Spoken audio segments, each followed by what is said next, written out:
Yes, and more yes. My T-shirt says it all. Sorry, I'm late. I didn't want to come. No, I did. I just liked the T-shirt. Kuva, what a weird way to start a show. Kuva, big up to yourself. So we're not playing today, which is, for me, I actually find these days a bit more of a relief. Yeah, they're nicer, aren't they? Yeah, it's like there's football on the TV, there's scores coming in, but you just kind of, you relax with it, right? Yeah. Just enjoy a bit of football. I mean, I love football. This one of the things I think where a lot of the disagreements come that I have with people on the channels. I get that people support Spurs because you've got the tribalism element of it, and it's like we've got to win no matter what because we've got to be better than the others. Need it to have the one-upsmanship on the other people. But for me, it's football first. I'll just got to enjoy it. I'll just love the game. So days like this, nice and chilled. Absolutely. So watch a few good goals, appreciate some good moments of play. Have a bit of food and drink. Why not? Yeah. Nice day. I tell you what, I don't know. Did you just watch? Did you just watch Man United versus Wolves? Did you see it? I slept for it, mate. I had a late one last night. I did see. When I messaged you this morning on WhatsApp, I did see that your WhatsApp said last time seen was like 4:52 a.m. or something, and I thought, it was about that. Yeah. Nice, like it. Yeah. Listen. So we are no longer fourth. As it stands, Man United won 1-0. Very tense game. I thought it was two very well organised teams. But what I've noticed about these teams is they don't ever look like they're going to make these stupid, horrendous mistakes we make at the back. Yeah. And for me, I think that's going to be the difference, Kuva. Why I'm about to say something. Right? I'm going to make my prediction at the beginning of the season of us finishing fourth because of our firepower. I think. When people were calling me negative, I think I was being overly positive. Yeah. Right. I'm not saying it because we've dropped out the top four today. I just can't see it. Conte can't get them to defend. We let in a goal first every game, and Liverpool and United now and Chelsea, they're nicking wins. Are we starting to see a change in guard now in terms of cream rising to the top? Yep. No doubt about it. Just take United for alone. The players they brought in, Martinez at the back, on his debut, of course he struggled against Brentford. They had bloody old Slabhead alongside him, giving him no help. They targeted him, and they were still settling in. Switch to him and Varane at the back. That looks pretty solid. Throw Casemiro in front of him. Yeah. Oh my God, what a signing that is! Class. I mean, it was our club would look at it as, oh no, he's too old, won't get any resale value on him. Jesus Christ, would you love to have him in your side now? Oh wow, I think United are on the roll now. They'll lose a few games here and there, but generally speaking, they're going to be winning a lot now. Rashford seems to be back on form, doesn't he? That's Martial's playing a lot and playing well. Well, Rashford started on the bench today because of disciplinary issues. Started on the bench, comes on at half time, scores the winner, then has another one ruled out later.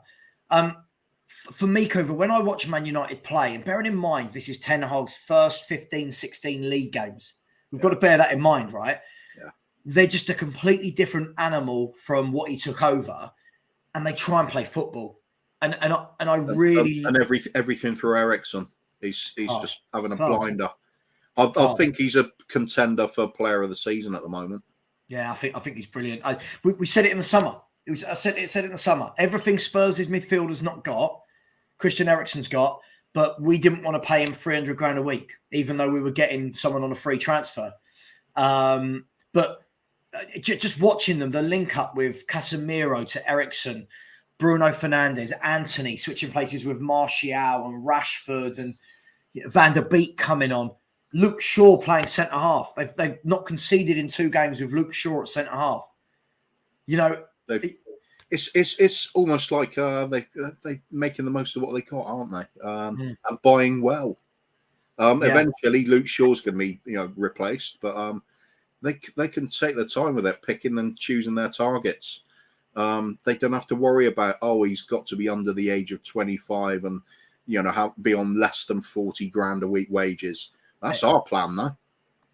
mate. This is it. Listen, do you know what? I'm all for a bargain. And in a minute, I want to bring up a couple of screenshots I was sent on one of the WhatsApp groups. It's the 20 million pound plus signing Spurs have made since 2019 versus Arsenal's 20 million plus sign. Should we look at it now? Let's look at it now. Yeah, go for it. And I think this for me is more about, it just shows you that there's no plan. For me, it just shows you, right? So look, I'm going to bring up Arsenal's first. Okay, this is Arsenal's. So this is, where are we? This is Arsenal's. Let me just get rid of that comment. This is Arsenal's 20 million plus signing since the summer of 2019. Okay, so this is exactly the same layout as the Spurs one. It says whether they've been a hit or a miss, or whether the jury's out on them. You look at all those players, and what you can see from that is that's nearly the Arsenal 11, right? And it's almost as though there's a plan. It's almost as if, like, every one of those signings has done well. Even Gabriel, who's been a bit dodgy at times, has done well. Tierney. Look, what's the back fours there, right? Ramsdale, Tierney, Saliba, Gabriel, Zinchenko. Then they're Ben White, sorry. Then you've got Odegaard, Gabriel Jesus. It's the goalkeeper. And then the only two that they're saying are flops there, well, is Nicolas Pepe, who was a massive flop. And then Fabio Vieira, I think it's harsh because I think he's not really been bought for the now. I haven't seen him starting games. What does that tell you about Arsenal's planning this last 3 years? Well, it's easy, isn't it? Generally speaking, when they buy for the first team. Right. Easy. Upgrade what you've got on the pitch. That's the way you buy. Look at, I dread to think what ours looks like. Well, I already know the sort of thing ours looks like. Yeah, you're going to have some misses when you buy big. Of course, you're going to get failures like that. Every team gets that. You never know quite what you're going to get, especially when you're buying from abroad and a player's got to adjust to a different culture and language and things like that. I agree, Vieira, he's just not really had any time yet. I think, to say jury's out, that'd be fair, I suppose. Yeah. I think with the rest of them, you can certainly see there's some quality gone in there. Even Ben White, I remember when the majority of our fans, I mean, we're all taking the mickey out of him, saying what a waste of money and pathetic player. We dodged a bullet there. He's having a blinder this season. Absolute blind. What I never expected to see, and I've seen in so many matches now, is you get him getting down the right wing and crossing the ball in. Yeah. Like, what the hell? This is a central defender, isn't it? It's mad. But when you look at that list of players as well, other than Pepe at 72 million, it's not like we can turn around and go, oh, they've just shed loads of money at it, because those fees aren't extortionate. No. And they're so focused. Exactly what I think. Thomas Partey, exactly what they needed in that midfield. Quality player. Odegaard, what a player that is. Of course, that's another one got slammed. Me being half Norwegian, I've got this interest in Norwegian players coming through anyway. I knew how much quality this lad had. I like him. Same with Haaland. When people are writing him off, I thought, I've seen him so many times now. The bloke's a machine and proves it.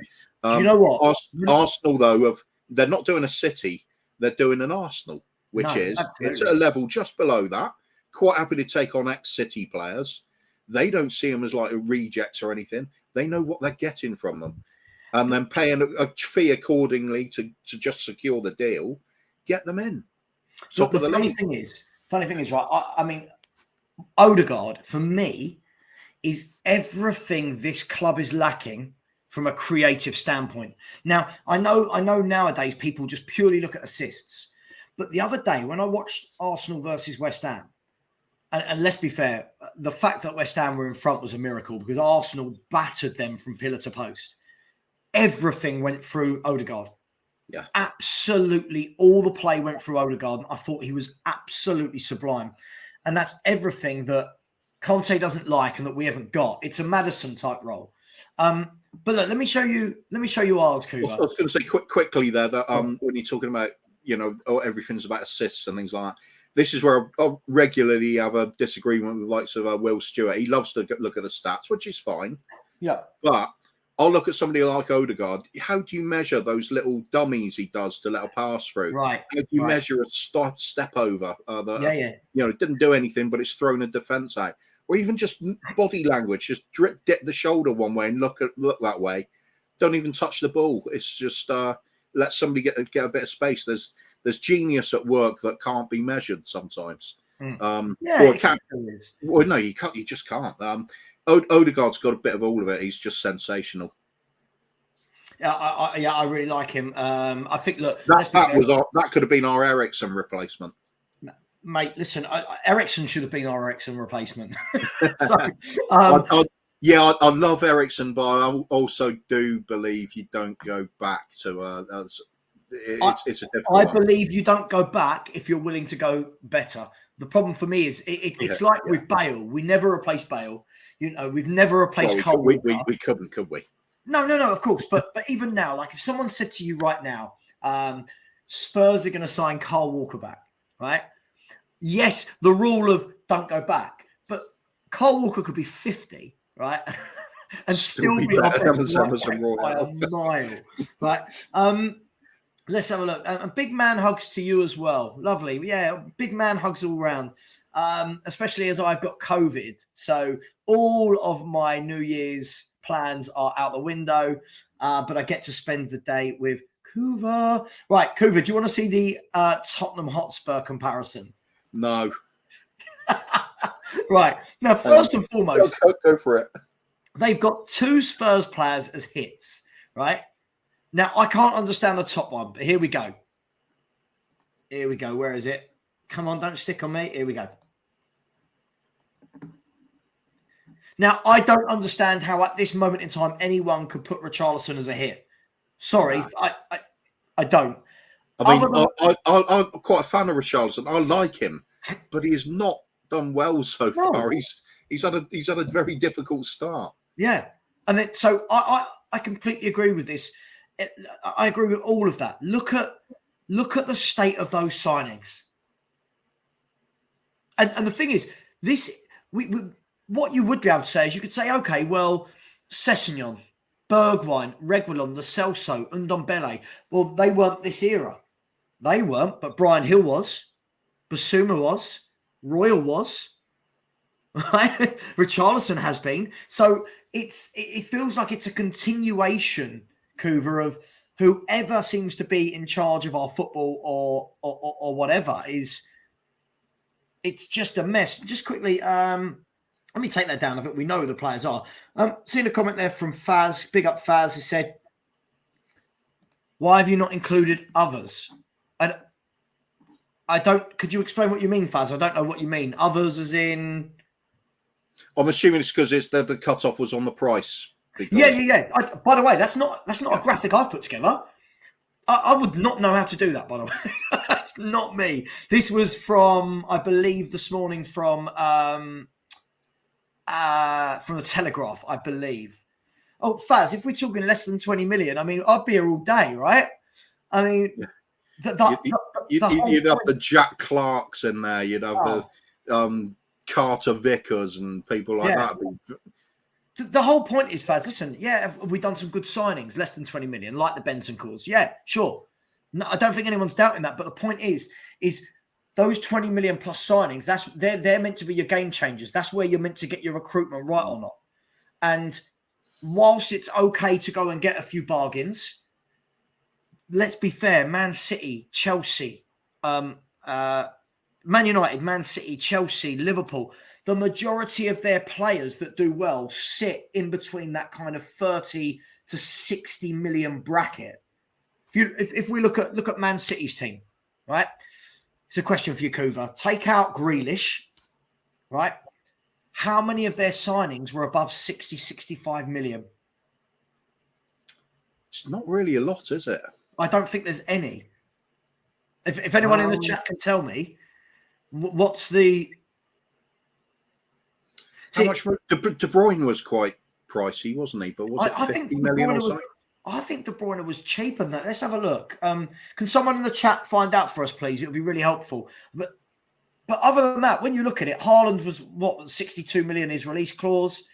You look at Bernardo Silva, Rodri, these players were all under like 50 million.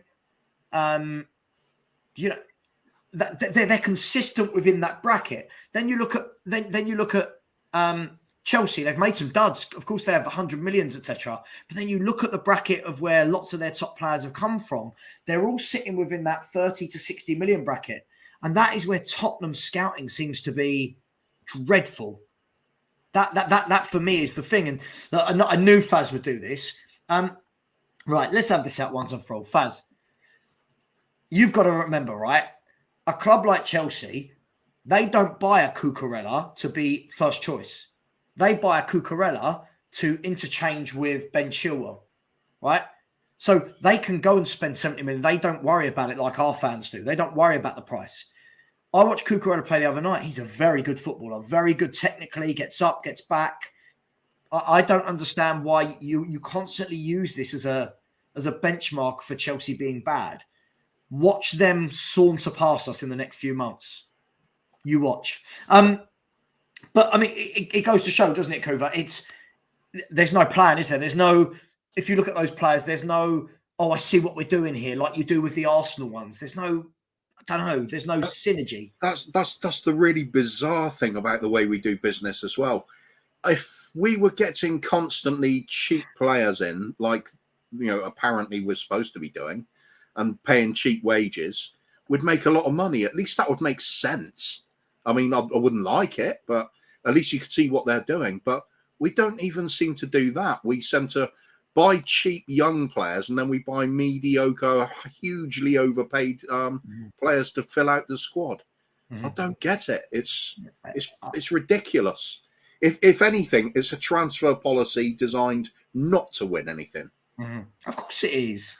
Of course it is. I mean, look, sorry, I don't, Faz, listen, I get what you're saying. I don't think anyone's ever said Cucurella is absolute class. But you've got to remember, Faz, these clubs, your mindset, Faz, I'm going to say you're one of these indoctrinated Spurs fans where you worry so much about the price that the Chelsea fans don't.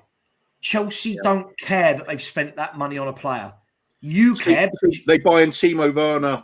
He was quite expensive. Didn't work out. See you later. Goes. Right. Don't worry. Bring somebody else in. Right. Us, the moment something bad happens, it's like fingers burnt. Better stop. And this is it, Steve. This is it. This is why when I say, and Faz, you and I always have this back and forth. When I say Spurs fans, some of them have the club they deserve. It's because we look at clubs like Chelsea and laugh at them. I look at Chelsea and go, they're going to win again soon. They've done it for 20 years, Kuva. They dominate, then they have a drop for a year or so, then they come back, then they have a drop, then they come back, and yet we've got fans. How many weeks ago was it? It's just a few weeks ago we were having this conversation, weren't we? We were looking at Liverpool, Man United, Chelsea. You could see all of them clicking into gear at some point and putting the results together. Chelsea and Liverpool can't string together 6 or 7 wins in a row. I think they can. Can we do it? No, we barely struggle to put 2 together.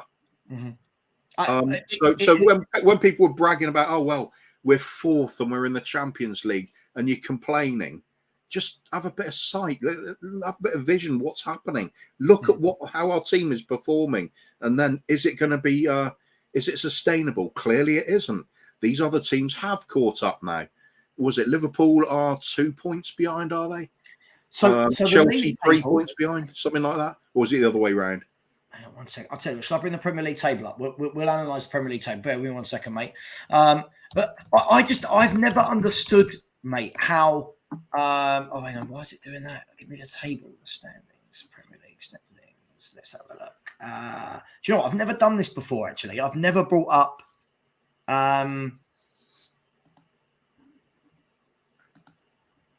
I've never ever brought up. Sorry, it happens to everybody, mate. Can you see? Oh, what's going on there? Can you see that? You're sharing the whole screen rather than. I'm going to stop sharing. That will tell you I have no idea what I'm doing. Let me just read it out to you. Right. So hang on. I can probably do it. Go for it in the meantime. Yeah. So basically, the way we are at the moment is Arsenal are top on 40 points with a game in hand, right? Man City are second with 35 points, but also a game in hand on Tottenham. Newcastle played 16 and got 33 points. Man United are fourth, played 16, 32 points. Tottenham are fifth, 16, 30 points. Liverpool are sixth, 28 points. So you know this team that are finished dead, they're now 2 points behind us, Kuva. Brighton, who have got a game in hand on us, will be 3 points behind us if they win their game in hand. And Chelsea have got a game in hand on us, will be 3 points behind us. I just don't believe that. I just don't believe that there are still fans that belittle other clubs' transfer policies when they support Tottenham. Say goodbye to the Champions League, says Peter. Fans has come back and said, Savva, I didn't laugh at Chelsea. I'm referring to your view about their signings as top draw. And I just agreed with that. Of course, Chelsea's done much better than us and can afford to waste money. But Faz, their signings are top draw. They are much better than us. It's in, as I tried to explain this to you in the summer, Chelsea look at it and go, okay, we play wing backs. At the time they played wing backs. We need 2 wing backs in each position. Yeah, they've got Chilwell, who's injury prone. So they go and buy Brighton's player of the year, who's still young enough to improve.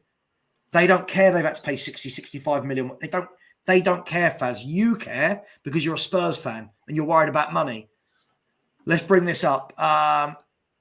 There. So there's the league table, ladies and gentlemen. There's the league table. The cream is slowly rising, Kuva. Yeah, without doubt. The cream is slowly rising. I remember about 5, 6, 7 games ago when I think we had like a 10 to 12 point lead over Liverpool, Chelsea, Man United, all of them. Yep. And there we are now.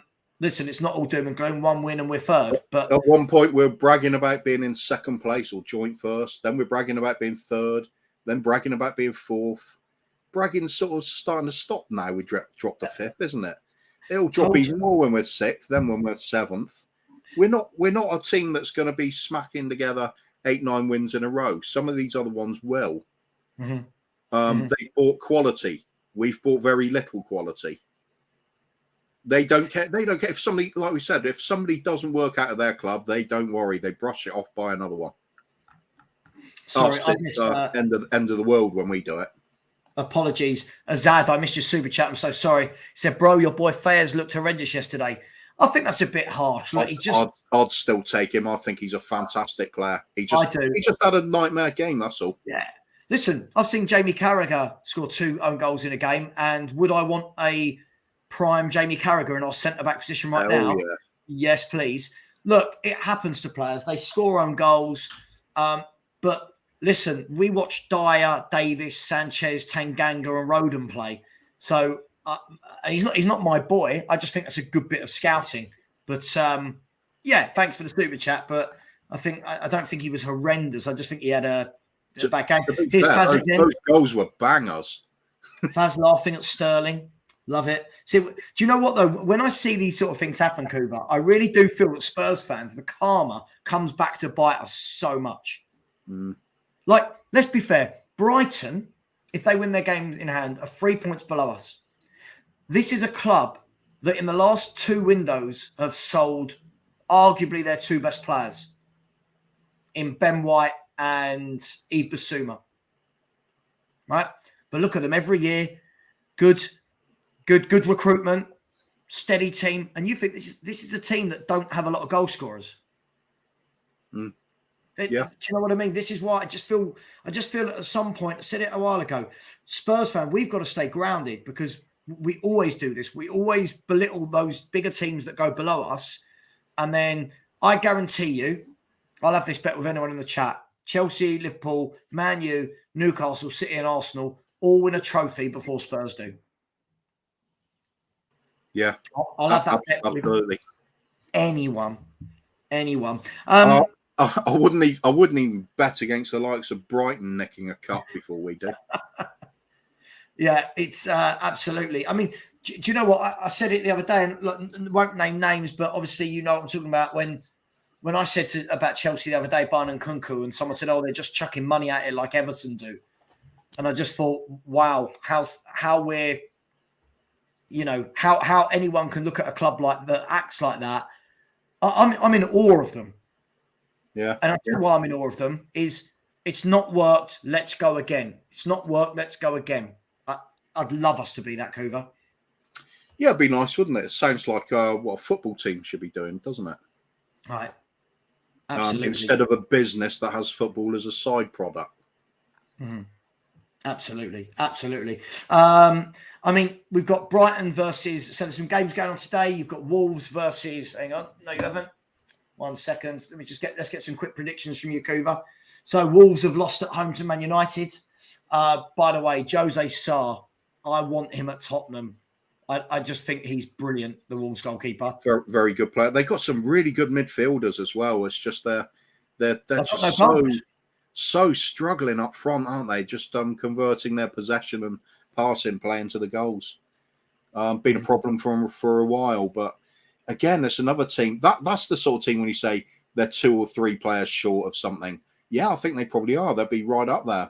Not winning the league, but I think they'll be challenging for top 6 if they get in a couple of decent forwards and a creative player. It's the same thing I always tell you. Oh, sorry, I always say, not tell you. Imagine that Wolves team had their back 4, their midfield 3, and then Kane, Son, and Kulusevski. Yeah, be better than ours. Right, and that is why I think that's what I've said all along. You can have whatever manager you want at Spurs. We'll always do okay because you've got Kane, Son, and Kulusevski. So the big thing for me is when if those 3 weren't there, then you'd see how poor. I'd take their midfield over ours. I would. I'd take Ruben Neves, Nunes. Yeah, Ruben Neves. I'm amazed he hasn't gone on to a Liverpool or even a City, Man United, and anybody, Chelsea. Well, I would have loved we'd sign him, but there's no way we're going to pay that kind of money. No. I mean, so let's go back to this league table, Kuva. Actually, sorry, just quickly before we do, give me some predictions. Bournemouth at home to Palace. Draw. Yeah. Fulham at home to Southampton. Fulham. Southampton really struggling there. Really struggling. Yeah. I'm not going to ask you to predict the next game. I'm going to ask you this question in a different way. Yeah, we'll concede the first goal. No. All right. That one. My next question was, at the Etihad, how many is Erling Haaland going to score past Everton? I think Everton actually defend fairly well. They do. And in numbers, he might only get 2. Only 2? Yeah. He'll have an off day. Do you remember? Actually, we'll come back. Remind me about Haaland in a minute. Newcastle at home to Leeds. Newcastle to Leeds. Well, Leeds are just not that. They can give people a good game. Newcastle are a well-oiled machine now. Yeah. They'll brush Leeds aside. Clear of us. All of Leeds' endeavour and braveness on the ball. It's all going to lead to nothing. They'll create a few chances, probably not take them. Newcastle will just, they can beat Leeds in second gear. It's no problem. And then you've got the 5:30 kickoff, which is Brighton at home to Arsenal. Big game because I still think Brighton are a very decent side. They are. However, Arsenal are doing things now, and they are finding ways to win these games this season that perhaps last season they wouldn't. So I think they're probably going to win that again. I mean, they do play some good stuff, don't they? Yeah, it's interesting. I mean, let's go back to remember when during the window and there were so many fans saying Haaland would, he'd struggle to adapt to the Premier League. It's a much tougher league than Germany. He'll be lucky if he gets 15 in his first season. We're now sitting here. He's played 14 games. And has got 20 league goals. Have you ever seen a player hit the ground running like that? No, absolutely nobody. There's been some great players who've done brilliantly when they started, but nothing like this. The only thing I can think of even closely comparable is probably going to be when Shearer went to Blackburn. And you're thinking, you're not expecting the huge volume of goals he got, and he just went ballistic. But it pales into insignificance compared to Haaland. This is devastating forward player at its peak. There's no better striker in world football.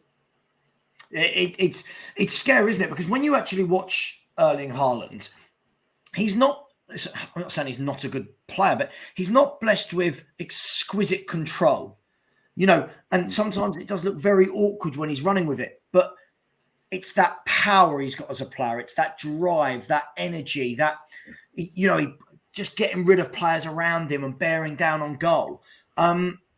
He's just, dare I say it, this comment, I was literally just thinking the same thing, Steve. The closest thing to R9. Yeah, I kind of get that. Not in terms of skill and dribbling ability and that sort of thing, but power and the ability to get past people. I was thinking along the lines of, what if Yaya Toure had been a number 9? It's the same sort of thing. Just brush people off. You just throw it. People can mark you, and you're just going to shrug them off. It doesn't matter how big they are. You're bigger anyway. You're more powerful. You're quicker. You turn quicker. It's athleticism for somebody so tall is amazing. Coupled with the strength, it's just it's freakish. It's like some sort of cyborg. He is, isn't he? We'll come back to this just quickly. So, Luan, you've asked for the Spurs fixtures in January. I am happy to say this. So, Tottenham Hotspur, we have Villa at home tomorrow, followed by an away trip to Palace. I'm not going to count the FA Cup. By the way, I was offered 2 tickets today. Tottenham versus Portsmouth, £150 for 2 tickets to watch Tottenham versus Portsmouth in the Cup. Okay, so after Palace, Spurs then have this 10-game stretch, Luan. Tottenham at home to Arsenal. Tottenham away at Man City. Tottenham away at Fulham. Home to Man City. Away at Leicester. Away to Milan. Home to West Ham. Home to Chelsea. Away to Wolves. Home to Milan. Kuva, that is a 10-game stretch and a half, isn't it? Can't hear you. Sorry about that. I was just looking to put a stream on in the background so I can got a game on to keep updating on. So I was muting the volume while I did that. No worries, mate, no worries. Yeah, it's a hell of a stretch, mate. I think this is going to show the frailties of the squad, to be honest. Those Milan games alone, that's just going to be a massive drain. When you start talking about starting to play people like City and Arsenal, throw that into the mix. This is the big boys table, and we're barely hanging on to the threads of the tablecloth at the bottom there. Yeah. I think we're going to come apart big time this month. Could that 10 games there really dictate Conte's future? Because for me, look, we all know about the kind of infamous meltdown he had after the Burnley defeat last year. But that was Burnley. I can only see that after every one of those big games that we will lose, because we will lose some of them. I don't think we'll lose all 10, but we will lose games in there. And I can only imagine you're going to hear a strapline, Kuva, a lot of we can't compete, or we don't have the tools to compete with the man. Do you know what I mean? Could we see this being the defining moment as to whether or not he signs a new contract or not? What happens in those 10 games? My favourite when it comes to the finances is we can't spend money we don't have, otherwise we'll go bankrupt. We have billionaire owners. We can spend as much as we like if it doesn't break FFP. The fact is we choose not to spend that money. Now, my argument is always going to be, if you run a club like that and you're expecting not to spend money in the pursuit of trophies with one of the biggest clubs in the world, why did you pick a football team as your business? Right. Right. It's absolute bullshit argument as far as I'm concerned. We're here, one of several clubs that have been taken over by parasitic organisms that are basically here to get the money out of the club. They've seen that massive cash injection going into the Premier League and thought, I want a big bite of that. It's happened to clubs all over. That cash injection has ruined the game in this country as far as I'm concerned. You can look at Sky Sports and all this wonderful parade of constant football, but something's been lost. Something really has been lost. It's like the honesty in the game has gone. It's become about that bottom line on the spreadsheet rather than that trophy in the glass cabinet. I can't stand it. And what's even more, I find even more incredible as people back this constantly. They'll brag about the finances. They'll brag about how we're the richest around, or we've spent the least money on something. What's that got us? I'm a football fan, not an accountancy fan. Absolute horrendous. So when we're talking about, sorry, went off one now. No, you're right. What was the original question? Was spending the money? Yeah. So is it going to affect Conte's decisions this next month? Hell yes, it is. Yeah. Because if we finish the end of January and let's take the rumours that there's 30 million available or something. I haven't got a clue how much is available. It's just bullshit figures that get floated around. But let's assume it is 30 million. What are we going to do with that?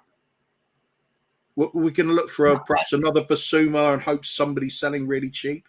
I think the only chance we got is Paratici doing the only thing he's really good at, which is going back to Juventus with his cap in his hand going, please, sirs, can I have something else from you? Team? So when we'll probably wait till the 29th to do it. I've got no hope about anything in this window. Conte will get pissed off, think that's it, I'm just going to see my contract out. Head down, don't give a shit.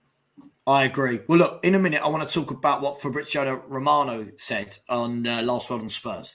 Before we do, I want to read a comment out that is going to be the best comment I read all day about me. And then I want to ask you a question on one of the super chats. This is just a wonderfully put together sentence. I really enjoyed reading this. Savva, please shut up. 2 years ago, you said Enoch tastes lovely. I mean, where to begin with that sentence, Kuva? Tastes lovely? What is it, a cake? If it is, it's a shit cake. Urinal cake, maybe. Robin Ben, thank you. That did tickle me. Yeah, comments like this don't upset me, mate. They make me laugh. I didn't realise you used to be pro-Levy, Savva. Apparently so. Oh, yeah. Must have missed that one. Like, Greg Spur, right? Like, Greg Spur makes me laugh. You know him, right? Oh, he's such a wind-up motion. He is. I like him, but he is there just poking sticks in a cage. He came into my YouTube chat last night, and he was like, "I told you all before that Poch would be the rabbit in the hat for when Conte doesn't work out." And I said, "Mate, I've been saying it since Conte joined. I mean, it's not a new thing. No, you haven't. You weren't saying this." And I was like, "Dude, do you?" You know when I think I'm really clear on my shows, Kuva, about my opinions, right? Yeah. I don't think I don't sit on the fence like some YouTubers do. I am very vocal. And then people go, "You've not said that." And I'm like, "You." Anyway, I've got one for you, Kuva. I get this all the time as well. It's I say I don't want Pochettino back. I'm a massive Pochettino fan. I think fantastic football. I don't want him back at this club because he'll get thrown under the bus again. I think more of him than that. But then you'll get people, Greg Spurs especially, he does it just to wind me up. He'll say, after I've made that really clear time and time again, you just want Pochettino back. Yeah, I know. It's like, oh, God, give up. I said to him last night, I do like him. He's funny, though. He's never rude. I said I could do a video about anything in my chat, anything, and your answer has to involve the word Pochettino in it. Like, no one's mentioned him. I've got a super chat for you to answer, Kuva. First of all, again, big up Azad. Thank you very much. Always a big supporter of the channel. Azad has said this. Would you guys be okay with Saudi owners? Just quickly before you answer that, Kuva, for anyone who doesn't care, the new Saints have gone 5-0 up in 40 minutes in the Welsh League against Airbus UK. So never saw that one coming. So whoever's up there at home for Airbus UK is not having a good last day of the year. Kuva, take it away. Saudi owners. Yes, no? I don't mind. I really don't care. I'm not going to go with this whole morals idea. We can't have Saudi owners because of what they do over there, and so such a terrible thing. Look at our current owners. Anybody that takes the time to go and look how Joe Lewis made his money, he's not squeaky clean. Anybody with a billion, any billionaire has not made their money by being virtuous. They made their money by being a ruthless bastard in one way or another. Some people do it through means that are deemed okay by the sort of capitalism and the West's attitude to things generally, because I do it by speculating on the crash of economies and countries going under and make their money off it. Other times it'll be oil produced by the Arabs to fund the businesses and sports washing. Yeah, that's not right either. There might be human rights abuse that's brought into the equation. Yeah, it's pick your poison. It's all dirty, every bit of it. Pick which set of morals that you think is good enough for you and go with it if you want. Otherwise, accept that it's all bullshit. It's just an owner. I'm at that point now. I don't give a toss. Whoever wants to come in and run this club with an intention to win something, that'll do me. I agree. Kate, just watch this space. Watch this space, Kate. That's all I'm going to say. I mean, let's talk. I want to talk about some of the comments that Fabrizio Romano made yesterday on Last Word on Spurs. By the way, Crystal Palace have gone 1-0 up at Bournemouth. Jordan Ayew has scored. I'm not after Jeff Stelling's job, but I wouldn't mind it. So if anyone wants to propose I take that job, I will ditch my YouTube channel to be the presenter of Gillette Soccer Saturday. Just saying, Kuva. Just saying. That's fine. I'll get you on with me though, Kuva. I'll get you on with me. Oh yeah. I could do the tubes bit, could I? Hey, listen, it's like when rappers make it out of the ghetto. Soccer Saturday. I was thinking of Soccer AM. That as well. I'll do that as well. That's more my thing. You'd have to be Jeff Stelling though, would you? Yeah, I'll be Jeff Stelling. I reckon he's made a good career for himself, don't you? Oh, who could I be then? I'm not being Charlie Nicholas. There's no way. You could be Rodney Marsh. So I could be Rodney Marsh. Yeah, that's all right. I like Rodney Marsh. Yeah. Good player. Good player. He certainly was. Very good player. Let's talk. I want to talk a little bit about what Fabrizio Romano said on Last Word on Spurs. I always have to take it with a pinch of salt because Fabrizio Romano, for me, is the world's best at announcing something as it's about to happen. Like he's got those contacts to tell him, by the way, in the next few hours, done. But when it comes to actually predicting things and what he knows, he does get quite a lot wrong. But I would expect that to be the case. He's turned around and said the headline from his chat yesterday with them was that Spurs' two main targets, Kuva, this window are a left-sided centre-back and a central midfielder. So before we go into anything else, and the new Saints have got their 6th against Airbus UK, just in case anyone cares, Ben Clark. From that main headline, Kuva, are you surprised? Maybe not so much about the left-sided centre-half, but are you surprised that a central midfielder is a priority for Spurs in this window? Sorry, is left-sided centre-back? We just got one in the summer transfer window, didn't we, on loan? Now we're getting another one. Okay. Good planning. Yeah, so we'll have Ben Davis, Longley, and another mystery one coming along to compete for one slot. Yeah, Dyer still plays, and where's the cover for Romero when he's not playing? Do you think it could be? It could either be seeing if they bring in a left-sided centre half. Do you think that gives him a bit of flexibility, Kuva, to maybe put Romero in the centre or Longley in the centre plus play a left-sided centre half? So you've got Longley Sorry, you've got New Bloke, Longley, Romero as a free. It's possible, I suppose. Who knows? I'm just not, unless we're getting a loan deal on somebody decent. I don't think it's going to make a lot of difference on the way we spend 30 million. You end up with a Jack Clark and another Matosar who don't play in the team. Yeah. If we were buying somebody like a Botman, yeah, great. But we missed out on Botman, didn't we? Yeah. We're going to miss out on Badiashile. We're going to, I'm presuming Undercar isn't going to come either. Or is he signed for somebody already? It's going to be some bullshit signing to plug a gap, as always, if anybody at all. Well, the one name he did say that, again, that this is, I always find it so difficult because... What a bullshit statement. A few little trophies from the 70s and 80s mean nothing. Do they? Do they really? For fuck's sake. You used to have pictures of Gary Mabbott holding the FA Cup up on my wall. Steve Perryman, Graham Roberts. Silverware means nothing. Can I just ask, didn't Spurs win 2 European trophies in the 70s and 80s? Is it Levy's fault too that we didn't win win the league back then? No, it's not. But he's taken over the club and we are bragging about how rich we are, how big we are, and still nowhere near it. That is Levy's fault. 22 years of continuation of not winning it is his part of that failure. I mean, look, for me, that just shows the complete lack of knowledge of our club. In the 70s and 80s, Spurs won 2 European trophies. So hang on, sorry, just the man, the myth, the legend. It's just that. He's an idiot. Yeah, he's an idiot.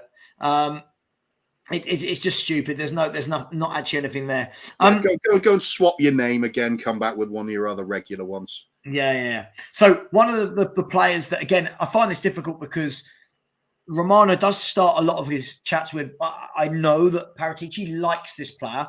I mean, look, I like Messi. It doesn't mean I'm signing him, right? One of the things he said was that Spurs have got an interest, Interest FC and, all of that in Hincapi from Leverkusen. Good player.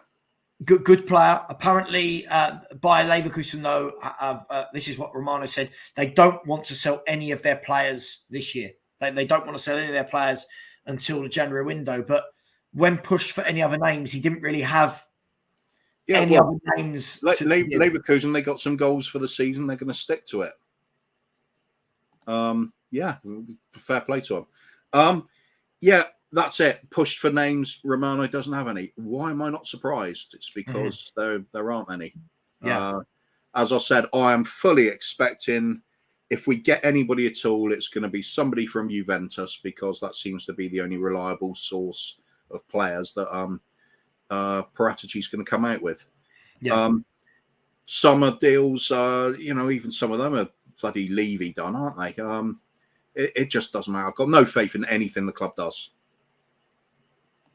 Yeah, I mean, the other thing that he was asked about was Pedro.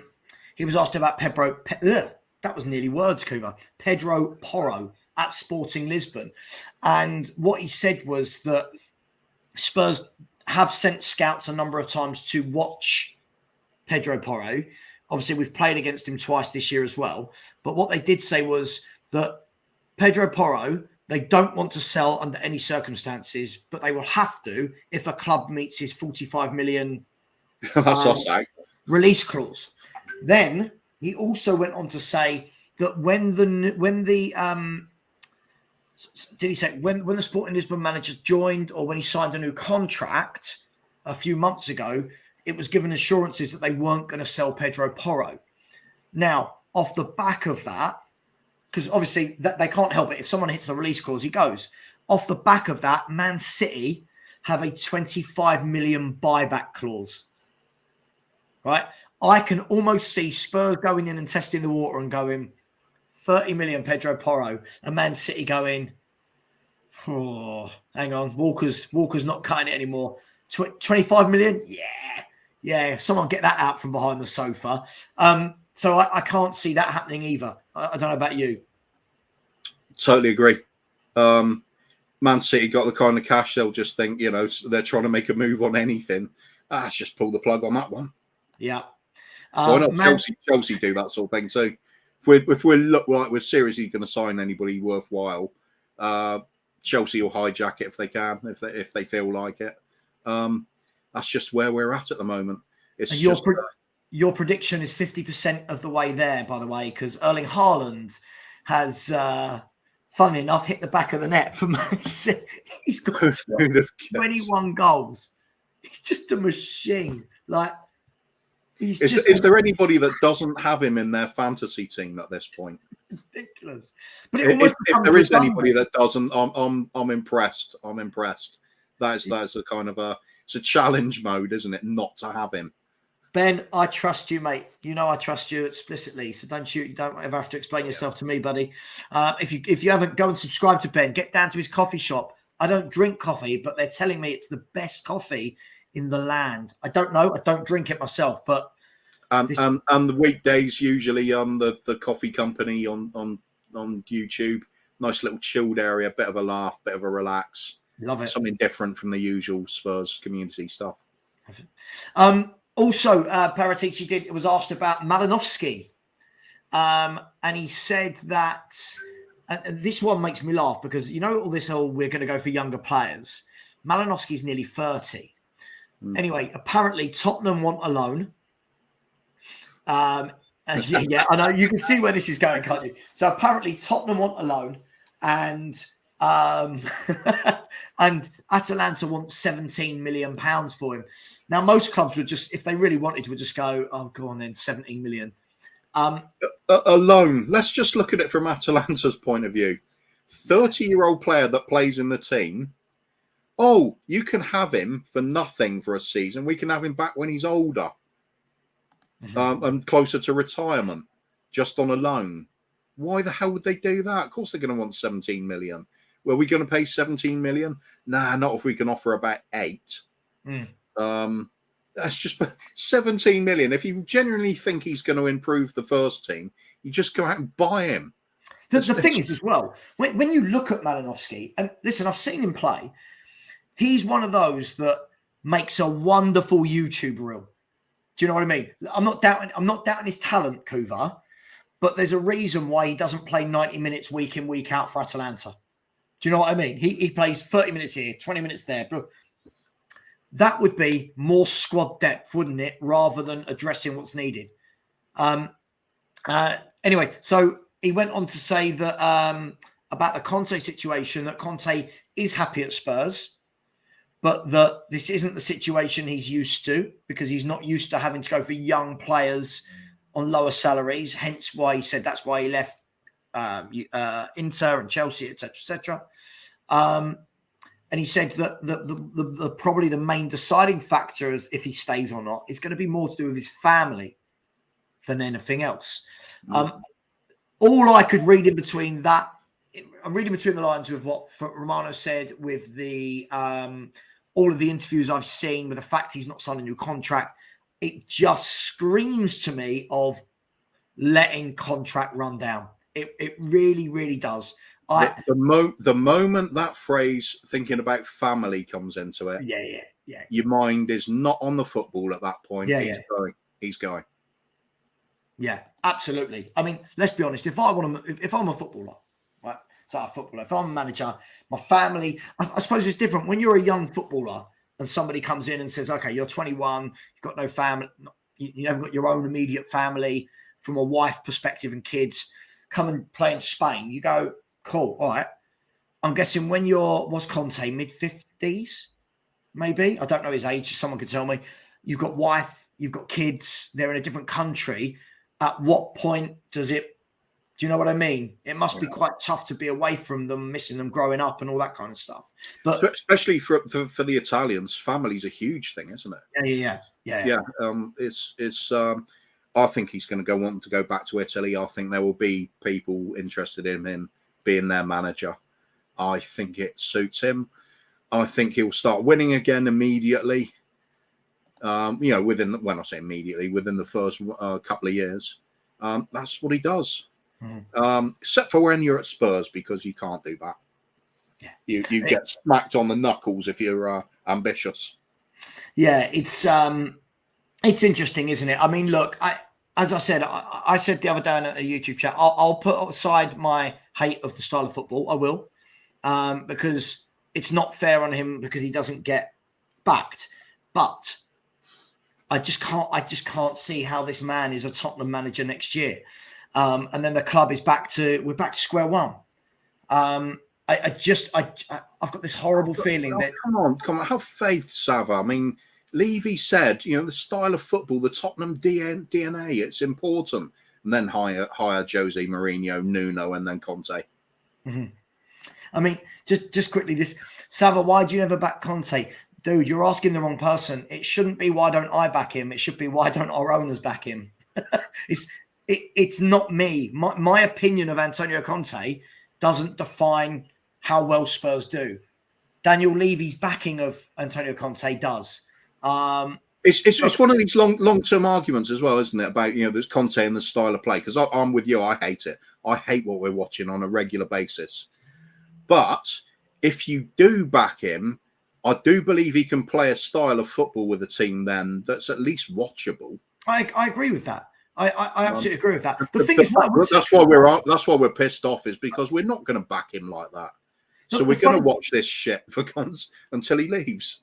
The funny thing with it all, Kuva, is if we take Arsenal for example, at the beginning of the season, I just remember so clearly every fan was in my chat telling me we've got much better players than them, we've got a much better manager than them, we've signed better than them, but yet when they can defend and when they win games, it's Arteta's been backed. When we let in goals, it's, our defence is terrible. But I was told Ben White's crap. I was told Gabriel's crap. Zinchenko's a Man City flop. Do you know what I mean? Tomiyasu's crap. But it's amazing how it quickly flips when the bloke you backed isn't quite doing what you thought he was going to do. I've got a tough one. I've got a question for you. If we don't finish fourth, right, and all the other teams around us are strengthening, and I've slightly shifted my opinion of this in the last few weeks, Kuva, can we blame Conte for if we don't finish fourth because it will be going backwards from last year? Or does that fully sit with the board that, hey, the others around us have backed their managers and we stood still? Conte's at fault too. He said it in his presser. He knows what he's signing up for. So that's on him. I don't buy with the whole... it's purely because that he's not getting backed. And then, he is getting backed. We had a great transfer window. But he's not getting back when things aren't going perfectly again. Hang on, January will be massive. He'll get backed again. But he won't. He bloody won't. It'll be... I mean, even last January, great window for our usual standards. Yeah. I mean, Kulusevski and Bentancur, good players, no doubt. How many times are we going to do that, do you think? I don't think it'll happen this window, especially if we're talking about 30 million on the table. It's just bloody ridiculous. So it just comes down to, do you want to hope for the impossible dream that a manager gets backed? Yeah, I'm out of hoping for that. That's long gone. And I'll tell you just quickly, another team that aren't a million miles off us, Kuva. Fulham are beating Southampton 1-0. That puts Fulham, who, bear in mind, got promoted this window. They're 5 points behind us. That's mad. When you think of the forwards we've got, when you think of the way that Bentancur gets praised and Højbjerg gets praised and Basuma and Perisic and Kane and Son, Kulusevski, Romero, we're 5 points. How long before those staunch Levy supporters that are saying, look at the league position, how can you be so negative? How long before they realise that people are catching up to us and starting to go ahead? How long will it take? 7th place, 8th place? I reckon we could go down to 15th and there'll still be some fans going, but look at the stadium he's made for us. Mm-hmm. It's bullshit. Football is what this club's about. Winning things. Playing with some flair and excitement. That's Tottenham DNA. Not grinding out shit. Here's an interesting one, Kuva. So, Robin Ben, great name. Savva, you say you want attacking football. So, based on your logic, Arteta is better than Conte. Now, this is a really complex one to answer as Crystal Palace go 2-0 up, Eze. This is a complex one to answer because do I prefer Arteta's brand of football? Absolutely. Has Arteta been a manager for as long as Conte? No. I don't really know how we can compare them from... I don't know how do you compare these two managers? Very different styles. They've both been managers for a very different amount of time. But if you're going to ask me which brand of football I like, there's no comparison. I would watch... It's a shame Arsenal are Arsenal because I'm going to say it, Kuva, I enjoy watching them. Sorry, I know we're not meant to say that and they're the scum from down the road, but I enjoy watching Arsenal play. They play football how I want to watch. And I know that sounds awful, but I mean, it's a tough one. Both. Arteta, wildly better style of football he's got his team playing. I actually enjoy it. I hate, as Savva said, I hate the fact that happens. But you've now also got to look at the fact that Arsenal are more likely to win things as well, which would make, at the moment, Arteta better to watch and more successful. I mean, he hasn't got the success yet, but I can see it coming. They are 5 points clear at the top of the league, aren't they? Yeah. I agree with this from Ben. I mean, maybe not the first sentence, but yeah, the Italian style of football, so to speak, like what we're talking about with Conte, this is what I've said all along, Ben. Forget whether I enjoy his style of play. If you want to go down that route as a club, then it can't be half-hearted, can it? It's got to be all or nothing. You give this guy the tools he needs, and then fans like me have to shut up and not worry about the style because you're winning. But when you give him half of what he needs, half not, and then expect to do well with his formation, it just doesn't work. But yeah, lots of interest in that comment. What I will do, by the way, Peter Simons, how is the family stuff a load of bull? His family live in Italy and he lives in London. Why is that a load of bull? Sorry, I need to. I just need to understand that. What I will do as well, as long as Kuva's happy with it, I'll put the link in the chat in the next 20 minutes or so. And if anyone does want to come on and make a point, I'm more than happy for them to do that. I'm bitterly opposed to it. Well, never mind. And listen, you're Rodney Marsh, I'm Jeff Stelling, all right? So you just you deal with that. And then I'm more than happy if anyone wants to come on as well, who is Levy and Enoch in. Brilliant, come on. Yeah, absolutely. I'd love to hear it. And we have that chat. Other than that, so as it stands at the moment, Palace are 2-0 up at Bournemouth. Edinson Cavani has just scored for Valencia at Villarreal. Fulham are 1-0 up at home to Southampton. Man City 1-0 up at Everton. And Leeds holding Newcastle at Newcastle. The worrying thing for me about Newcastle, Kuva, is they seem to be doing this with a lot of players missing as well. So if I look at them, their front three today is Wood, Almiron and Joel Linton, right? That means that out of their front three today is no St. Maximin, no Callum Wilson, no Isak.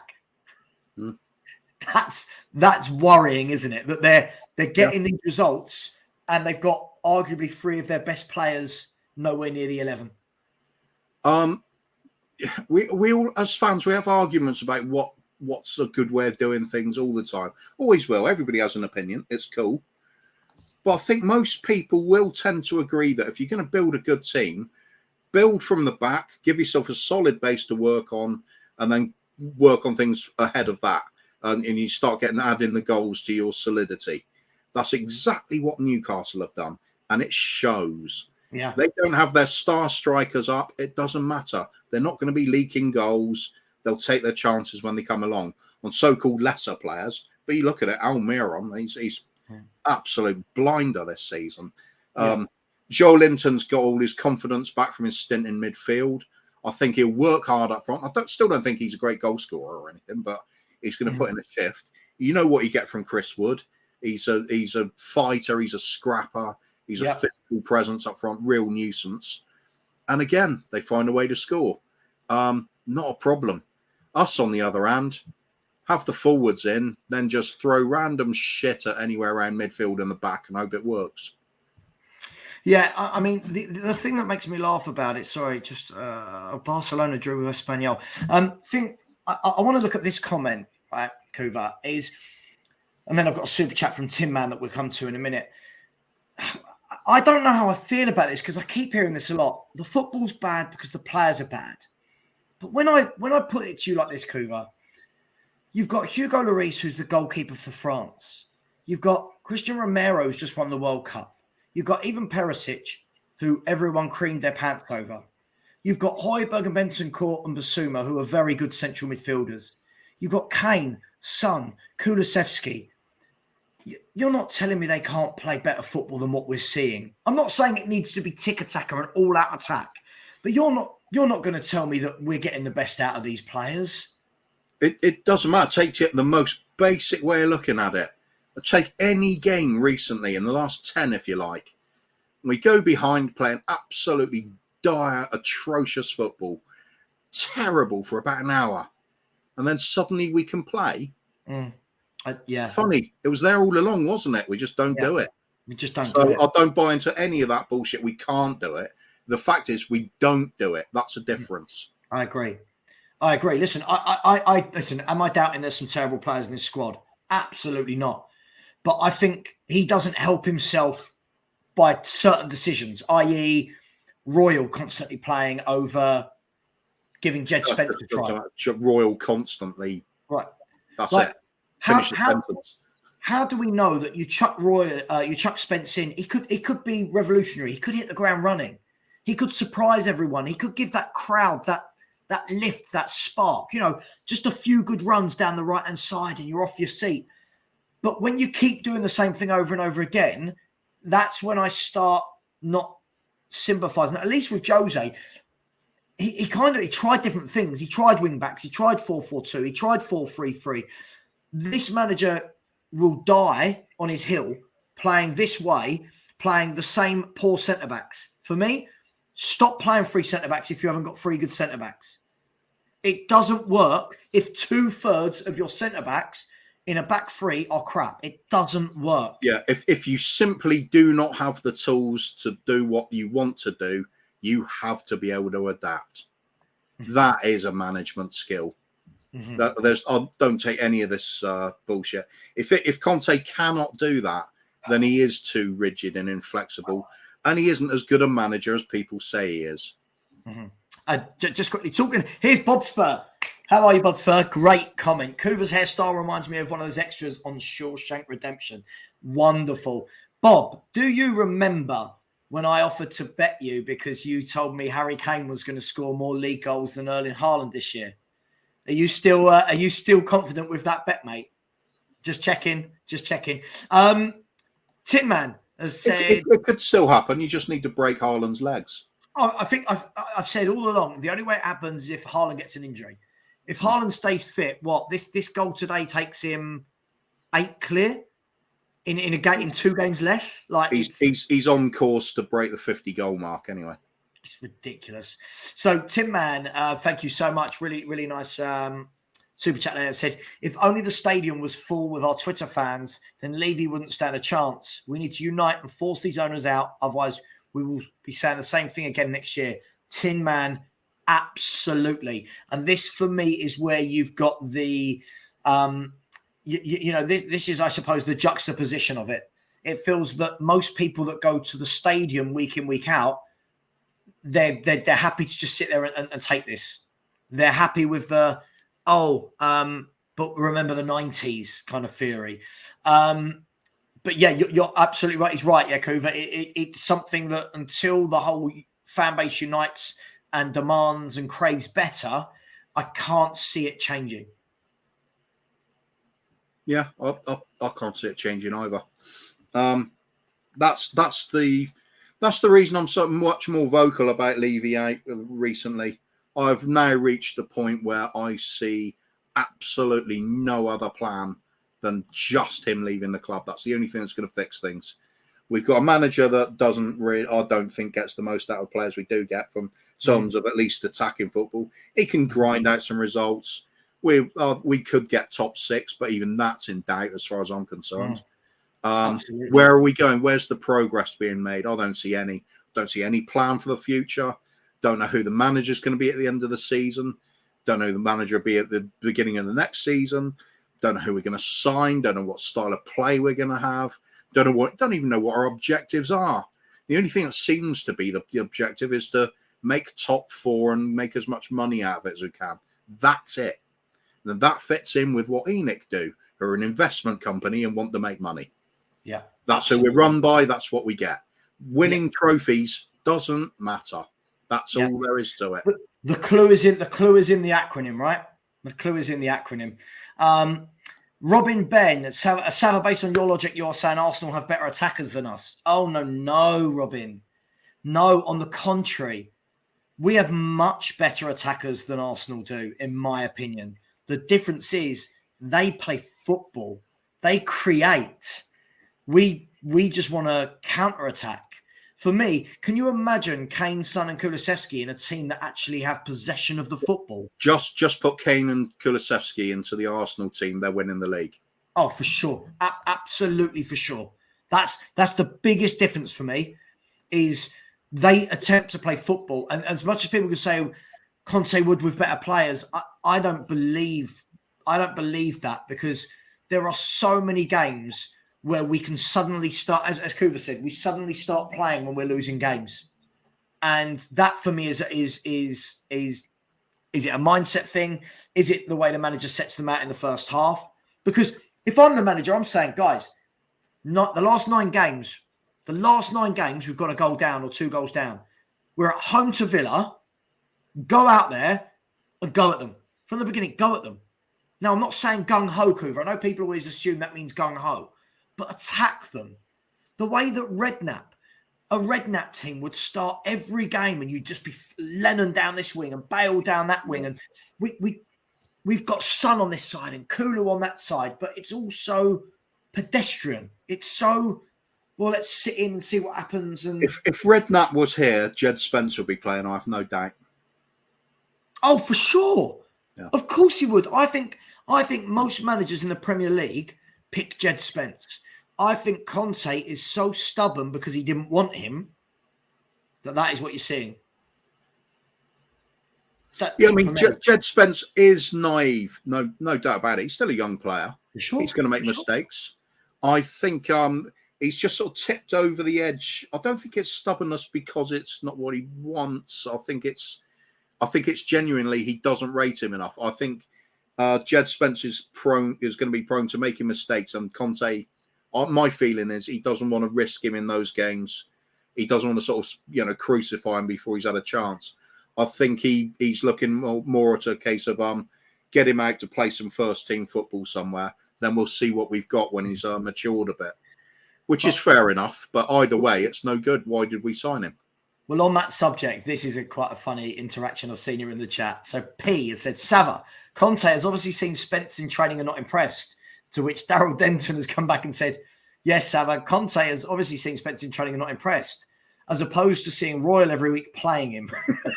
And this is what I mean. Listen, for all we know, Spence could come in and be awful.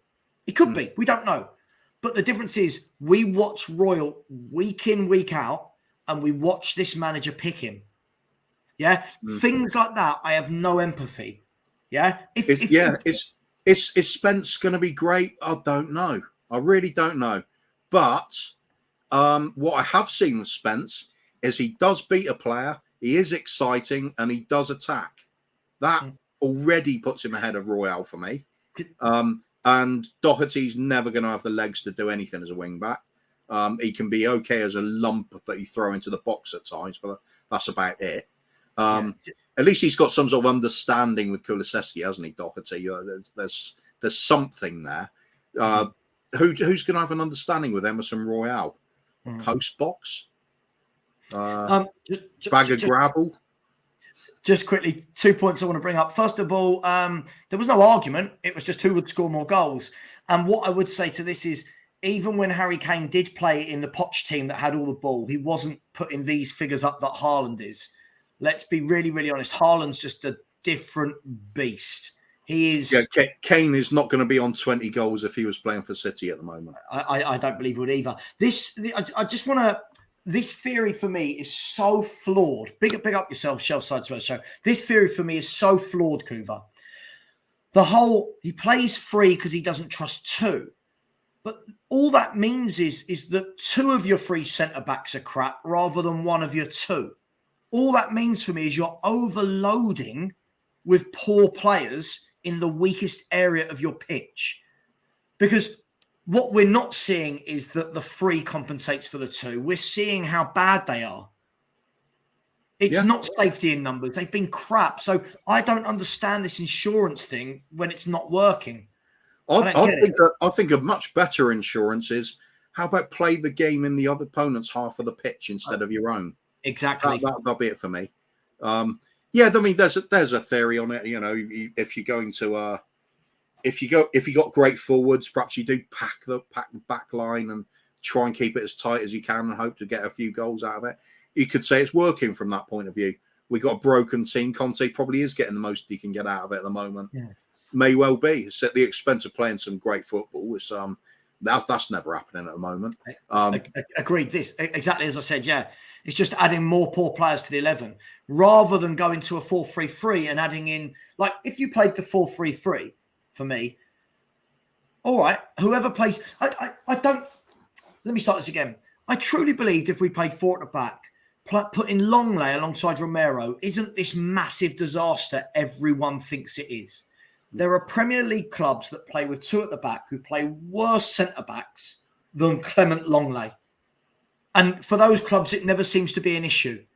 But for Spurs, we can't do it. I don't... Well, it's more of a simple thing for me is, what is really the difference between playing 3-4-3 and a 4-4-2 if one of those central midfielders is pushing back all the time, playing a more defensive role, an anchor man sort of role?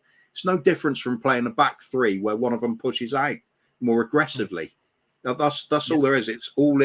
The idea is to get the ball further up the pitch, get it to the players that affect your game most. Play at the back, playing around the back, the player that affects the game most is Dyer, pinging it around anywhere. It's costly. Why keep the ball in that weakest area of the pitch? Play attack, get on the front foot, press high, get the ball in the opponent's half where you got some of your best players. It makes sense to me. I don't like this style of football. I'll keep saying it. I don't see how it's going to be successful because we will not get the players in to do it.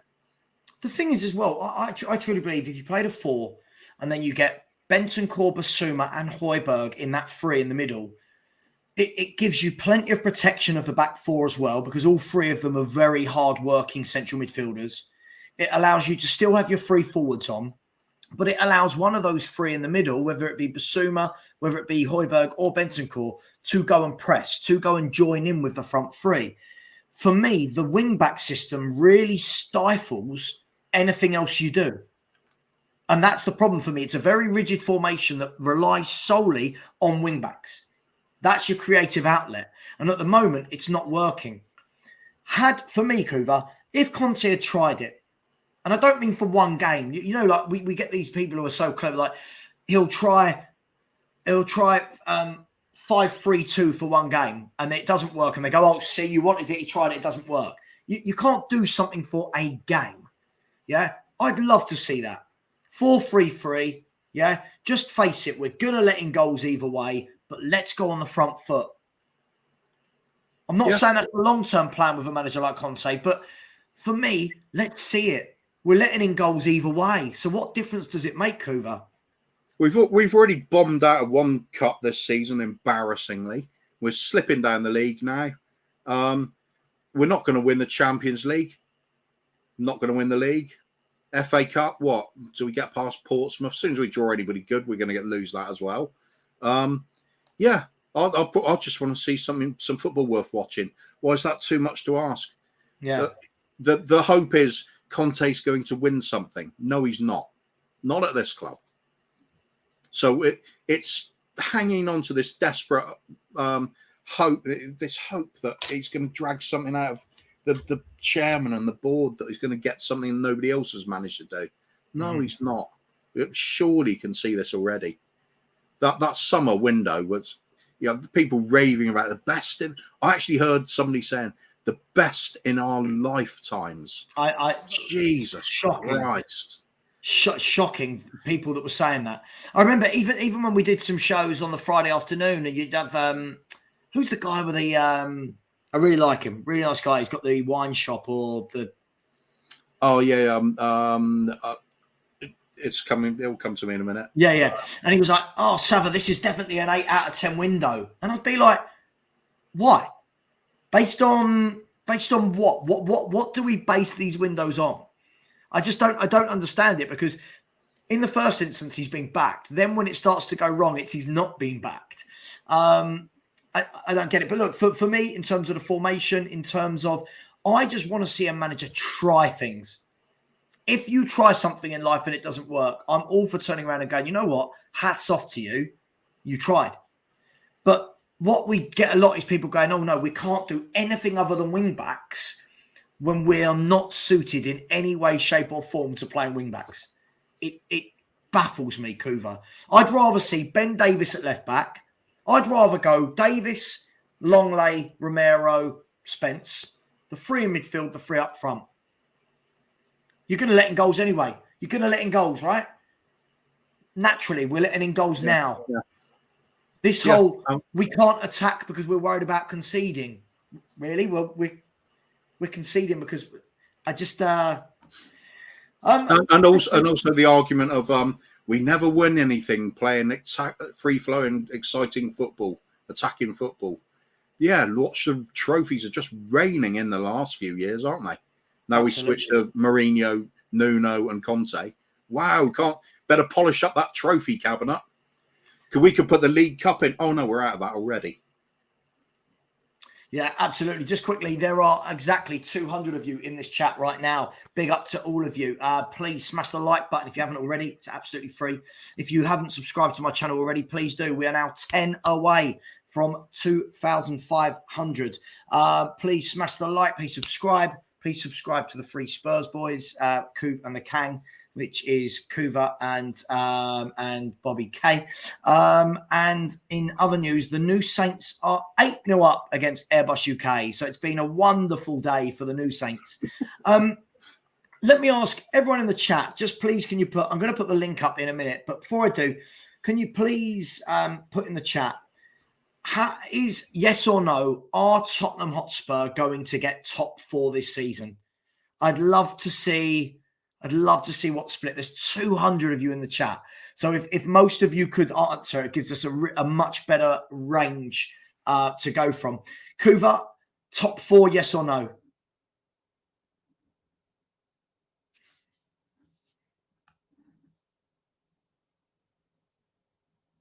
You're on mute again.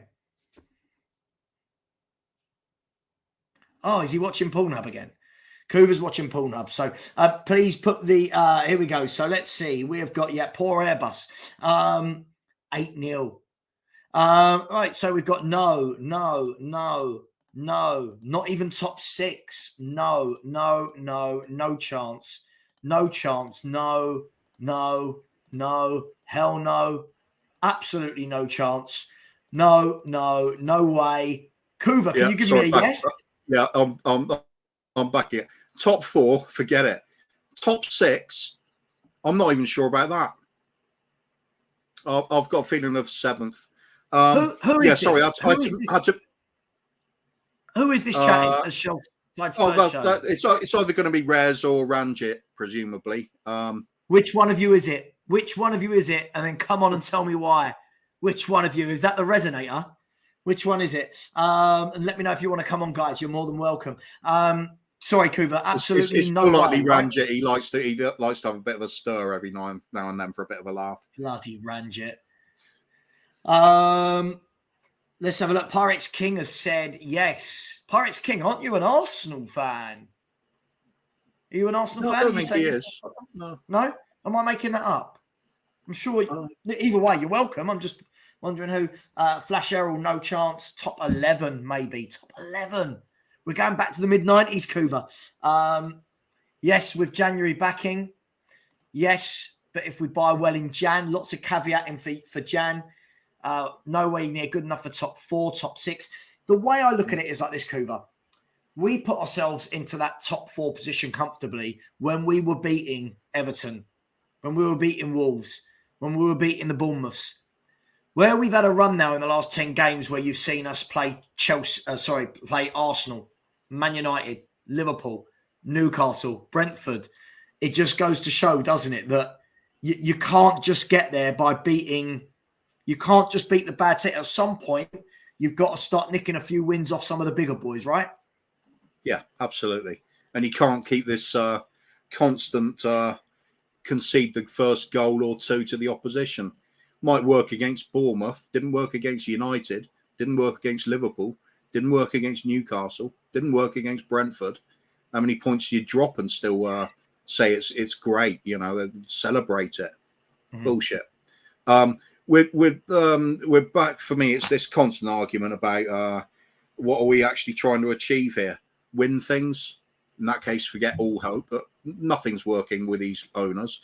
Or we're going to at least play some football that's worth watching and just hope by some miracle some of the cheap signings that come in might work out. I think that's at least some sort of plan, even if it's a crap one. It's a desperate one, but it's better than doing the same thing over and over again and expecting different results. We're a painful team to watch in every first half in the last 10 games. What are we expecting now? Do we play for just the last 30 minutes? People say about 2 halves to Spurs, the first and second half. It's not even that. We usually waste the first 10, 15 minutes of the second half as well. Absolutely. So here you go, Kuva. In our last 11 games, we've won 3, right? And those 3 were against... written over that, isn't it? Yeah. Well, Bournemouth, where we came from 2-0 down to win 3-2. Leeds, from where we came behind to win 4-3. And Everton, where we won 2-0. So Leeds, Bournemouth, and Everton. Now, if you look at where these clubs are in the league, Leeds are 14th, Bournemouth are 15th, Everton are 16th. That, for me, speaks more volume than anything else. That, for me, that's where we're at. Here we go. As always, Savva, you are so negative. The best manager we've had in years. You are hating Conte. Mate, I've just read out to you 3 of the 11 games we've just won against teams in the bottom 6 of the league. Why is Conte the best manager we've had in years? Surely Mourinho's CV absolutely blitzes Conte. Yeah, absolutely. Absolutely. As I've said all along, Kuva, I've been very consistent with this. If Conte played this style of football, if Conte was getting these results, if Jose was playing this style of football, if Jose was getting these results, and if Jose had gone behind 9 games in a row, you would be seeing outrage. He's a dinosaur. Yeah. He's shocking. Chelsea scum, blah, blah, blah. Conte's doing it, and he's the best manager you've ever had. What? That's just it. That's just it. Jose comes in. I'm not happy about it. I don't like the way Jose Mourinho plays football. But if you're going to go with that, and a manager of that sort of winning mentality, bloody back him. Just go. I'll bite my teeth. Clench my teeth, and just hope we get some trophies out of it. At least I would be able to see that we're doing something. There's some sort of approach to it. But no, we just sack him again and bring on another one, Nuno, and then bring on Conte, and then do the same thing. Oh, he got to back him because he's a winner. We're not, though, are we? We're mediocre, middle of the table, piss it away club. 1 trophy in 22 years. Jesus Christ. People say, oh, you're not entitled to win a trophy and things like that. And you can't demand trophies. You can't expect to win them. If you're one of the biggest clubs in the league, and we are, and we have massive financial advantages over so many other teams in the league, you should be expecting to get a few trophies over that period, not a measly League Cup.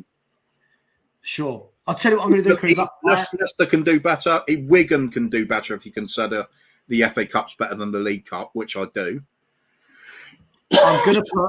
I'm gonna put the stream link in the chat.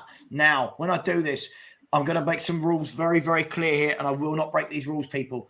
If I put the stream in the chat, if you come backstage, you will need to have your name. You will need to have your camera on. If I cannot see you from your camera, I will not allow you on. And I will ask you on. We'll discuss your point, and then I will remove you from the stream. Please don't be offended, but I will not be bringing people on to stay on the whole time. We were all dying to get Conte, including me. I wouldn't. I mean, I don't know if he's talking about Yuko, but I wasn't dying to get Conte in. I was all for it because I just didn't think the football would be this bad, if I'm honest. But listen, as I said, if you're not doing it, you're not cutting it, you're not cutting it. So I'm going to put the stream. And I certainly never wanted him. I said at the time I wanted Eddie Howe. I would prefer Brendan Rodgers. Anybody that likes the teams to get to play good football, good on the eye, something to build on, because unlike a lot of fans, I do not have any illusions that we can possibly win anything under Levy. So that being the case, I just want to at least watch something that's enjoyable, something worthwhile tuning in for and wasting a couple of hours of my time. If it's enjoyable, it's not a waste. If it's grinding shit for 60 minutes that ultimately wins us nothing, it's unacceptable. It's a piss take. It's not respecting my time. I completely agree with you. I mean, when you look at, this comment for me, I've put the link in the chat, by the way, guys. If anyone does want to join, please remember the rules. If I see you backstage without your camera on, I'll leave you there until you do put it on, or I'll remove you. Reload XXXXXX. Again, another thing I keep hearing, the best manager we've ever had. But in all the cup competitions where he's played much lesser opposition, he's been beaten comfortably. I mean, he got beaten comfortably at Nottingham Forest. Moura, when he got beaten 2-0, 2-1. Middlesbrough in the FA Cup. I would expect, all right, I'm not expecting us to play free-flowing football and Conte to have us first in the league, but I am expecting for a bloke that is apparently this winner and the best manager we've had, I would expect to be going through these rounds of the Cups. Is that harsh, Kuva, or is that fair? No, it's fair. As I said a minute ago, we are one of the biggest teams in the league. We are at considerable advantage over so many other teams in the entire league because of our financial status, and yet we don't get a return on that. Other teams of similar stature, and let's mention the Gooners because they are. There's got to be a comparison between us and them in terms of revenue generated, in terms of the ability to make money. There's definitely a comparison to be made. You could even say the same about Chelsea if it wasn't for the initial massive cash influx that Abramovich put in and now what new owners are doing. But when it comes to actually generating revenue, how you doing, mate? Very similar. Big up, mate. Big up. Pyrex, how you doing, man? You good?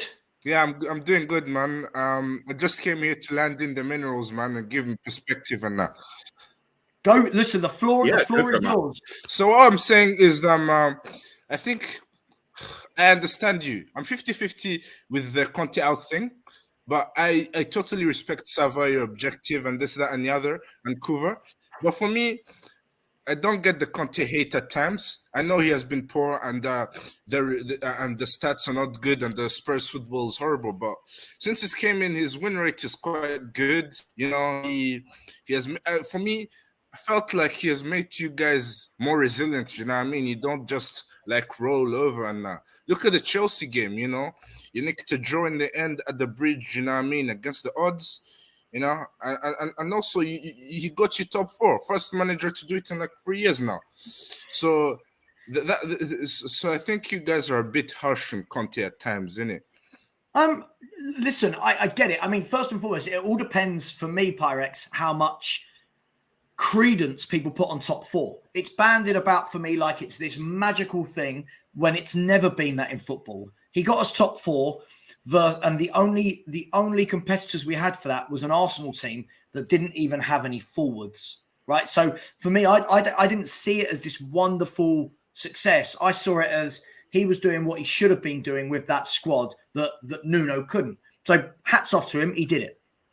The thing for me is when we look at the win rate, as I just said there, 3 of the last 11 games we've won, and it was against Bournemouth, Leeds, and Everton.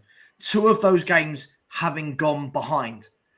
And I just think to myself, if you're going to get the credit that Antonio Conte gets, you can't just beat the Bournemouths and the Leeds. You've got to be beating the the Brentfords. You've got to be beating the Newcastles, the Man Uniteds who are rebuilding, the Chelseas who are rebuilding, the Liverpool who are in dreadful form but came to us and played us off the park for the first half. There seems to be, for me, I'll let Kuva go in a second, but it seems to be for me that there's a lot of excuses for when Conte loses versus previous managers we've had with worse squads who got absolutely hammered for the same or worse results. Kuva, what do you think? Yeah, I mean, for me, a fair point that, you know, Conte did get us top 4. Okay, great. For that, respect. Is that our objective, though? Is it just top 4? Exactly. Top 4 is your objective, though. Looking at Man City's and Liverpool and Chelsea, though. And considering the money spent, and it's good for Spurs to be in like the top 4 and like to exactly.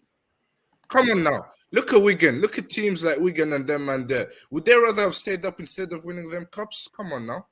Yeah, but Tottenham are, with all due respect, Tottenham are not Wigan or Portsmouth, right? For Wigan or Portsmouth to win an FA Cup is a once-in-a-lifetime thing. But they got relegated, though.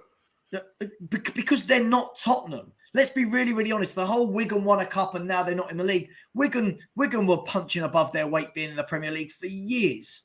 For years and years and years. I bet if you asked a Wigan fan that season they won the FA Cup, if you can have the FA Cup this season, but you're going to get relegated the season after, would you take it?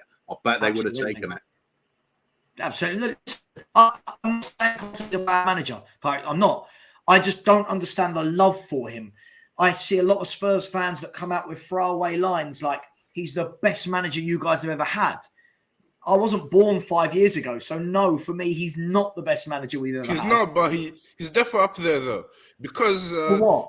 For what? Tell you what, let me explain to you. Considering what he's done in the game, the thing is, Mourinho came here when it was finished. I think Mourinho's the goal, but he came in there when he was a bit finished, and then he finished 6th and 7th, you know what I mean, doing crap and that. But Conte came in straight, bam, you get top 4. Hang on. Perspective, Pyrex, perspective. If you look, I keep hearing this, the difference between Conte and Jose was one got immediately top 4, right? First and foremost, the teams that Jose was playing against compared to the teams Conte was playing against last year, huge difference. Last year, you had Liverpool, Man City, and the rest of the league was really, really poor, right? Second of all, Jose Mourinho didn't have Romero, didn't have Kulusevski, didn't have Bentancur. Yeah, he hasn't got Perisic. He hasn't got Basuma. Jose Mourinho had Ndombele, Lo Celso, Reguilon, Doherty, Rodon, Sanchez. You know, I don't think we should have been getting fourth under Jose Mourinho. He didn't have the tools. So for me, again, when you're saying he's one of the best managers we've had, based on what he's done in the Italian league, or what's he done at Spurs to suggest that? The top 4 finish and his like win rate. You know what I mean? But his win rate is against all the poor teams. But you can only beat what's in front of you, mate. No, you can't, because he's lost to all the top teams. So come on now. Last season you got points off Man City and Liverpool and Arsenal. But it's now this season. It's not last season anymore. It's this season. Isn't it? It's this season. Let me ask you this, Pyrex. Let me ask you a question. If Jose Mourinho was here right now, right, and had the same record as Conte this season, had lost the games Conte's lost this season, was playing the awful football Conte's playing, and had gone behind 9 games in a row, what would the whole world and all the Spurs fans be saying about Jose? I mean, they would say they would want him out, innit? So why not? So why? So listen, I'm not saying Conte out, but why then? Why then, if Jose would be wanted out for the same thing, why does Conte, who's got a much better squad than Jose had, why does he get all the relief? Why does he get all... I said it and I say it again. I think it's the top 4 finish and the previous. Do you know what I mean? the top 4 finish. Can I ask you a question? Who did Spurs finish above last year that we shouldn't have? Well, he shouldn't have finished above Arsenal because we bottled it. You know what I mean? But okay. So let's be fair. You're Arsenal, right? Yes. I would say that we should be finishing above you all the time last year because you had no strikers. You had no strikers. We've got Kane, Son, and Kulusevski. I don't see what he did last year. What he did, he picked up a team that was floundering. Cool. He got given 2 very good signings in the summer, and he did well to get us 4th. But it wasn't like it was a vintage Premier League season like this year. If he gets 4th this year, hats off to him. Yeah, because Chelsea are in the mix, Liverpool in the mix, Man U, Newcastle, Arsenal, City. It wasn't that last year. So for me, I've got nothing against Conte. I just don't enjoy the football. That's subjective, though. You know, the aim of the game is to win, isn't it? You know what I mean? Okay, but he's not. That's the thing. He's not. He's the 3 out of 11. 3 out of 11 games. Well, I mean, to be honest, you guys played some hard teams in that running, and No, we didn't. Come on, this is the problem. When you say we're playing hard teams, let's be fair. Spurs fans at the beginning of the year, right? Kuva, you'll back me on this. You were on many shows with me in the summer. Spurs fans at the beginning of the year. Man United are crap. It's going to take 10 hard years to get them going. Arsenal are crap. We've left them in our rear view mirror. We've got a much better manager. We've got much better players, and their summer signings are crap, right? Chelsea, finished, dead club. Newcastle, take them years under those owners to get going. But yet, when we don't beat all those teams, it's, but they're really good teams now. Sorry, dude. It's subjective, but as a Spurs fan, I don't enjoy watching his teams play football. It is diabolical. Here's one for you, Pyrex. How do you feel about Arsenal playing Spurs now? Are you scared about it? Yeah, I mean, I'm always fearful against Spurs when you go at White Hart Lane, innit? And it's kind of hard when you go to your place and you turn up in the second half.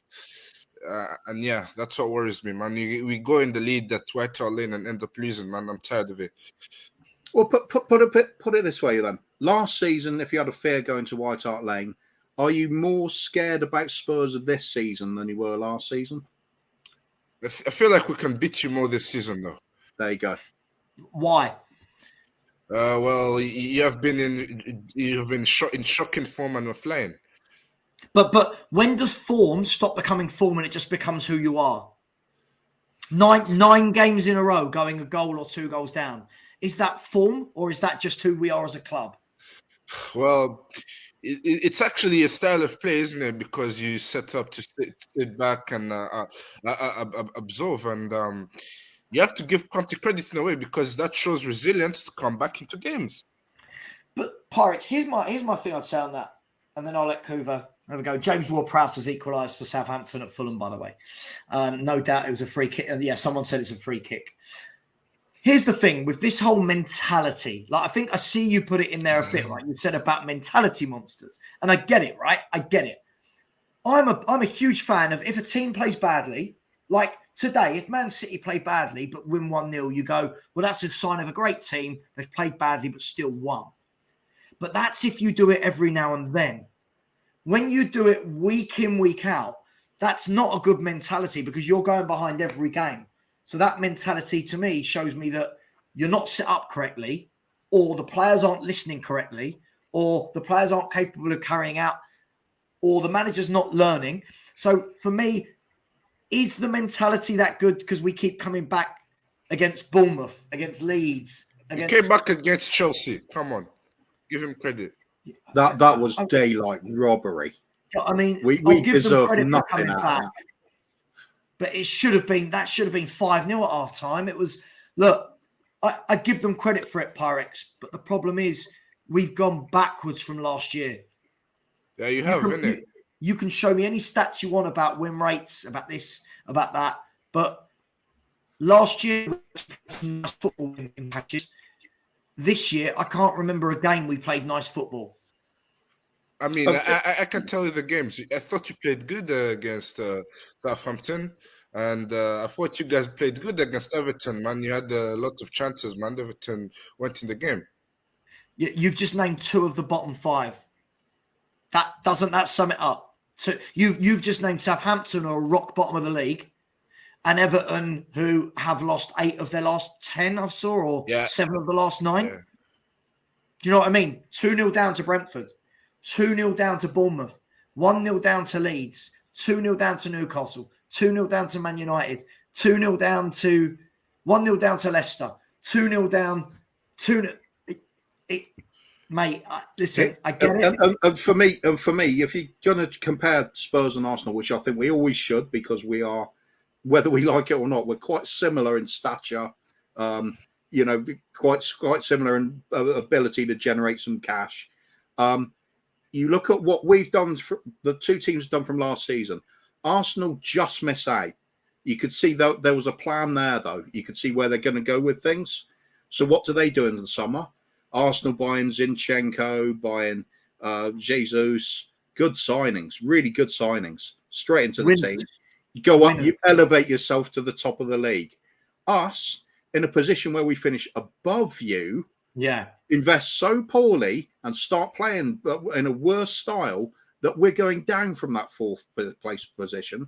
Now we're looking at, and a lot of fans are doing it. We're talking, we're not even going to make the top 6 playing like this. That's the difference between the clubs. This is why it's not going to work with Conte.